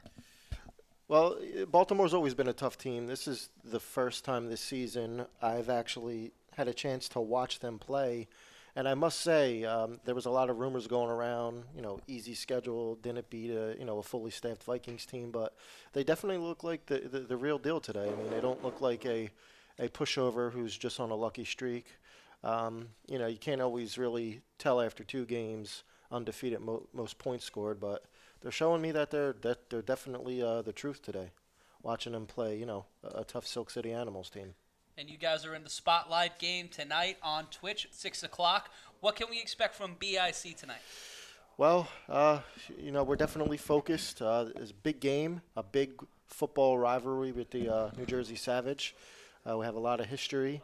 We're just going to continue to play BIC football, stay focused, and just treat every play like it's the last. We're not going to let the hype of the closing game and, the undefeated versus undefeated, none of that matters. In our head, it's 0-0 as our record, and we know we have a tough task ahead of us. Well, you guys are second in points in the A7FL behind this Cobras team, and it seems like this game is all over.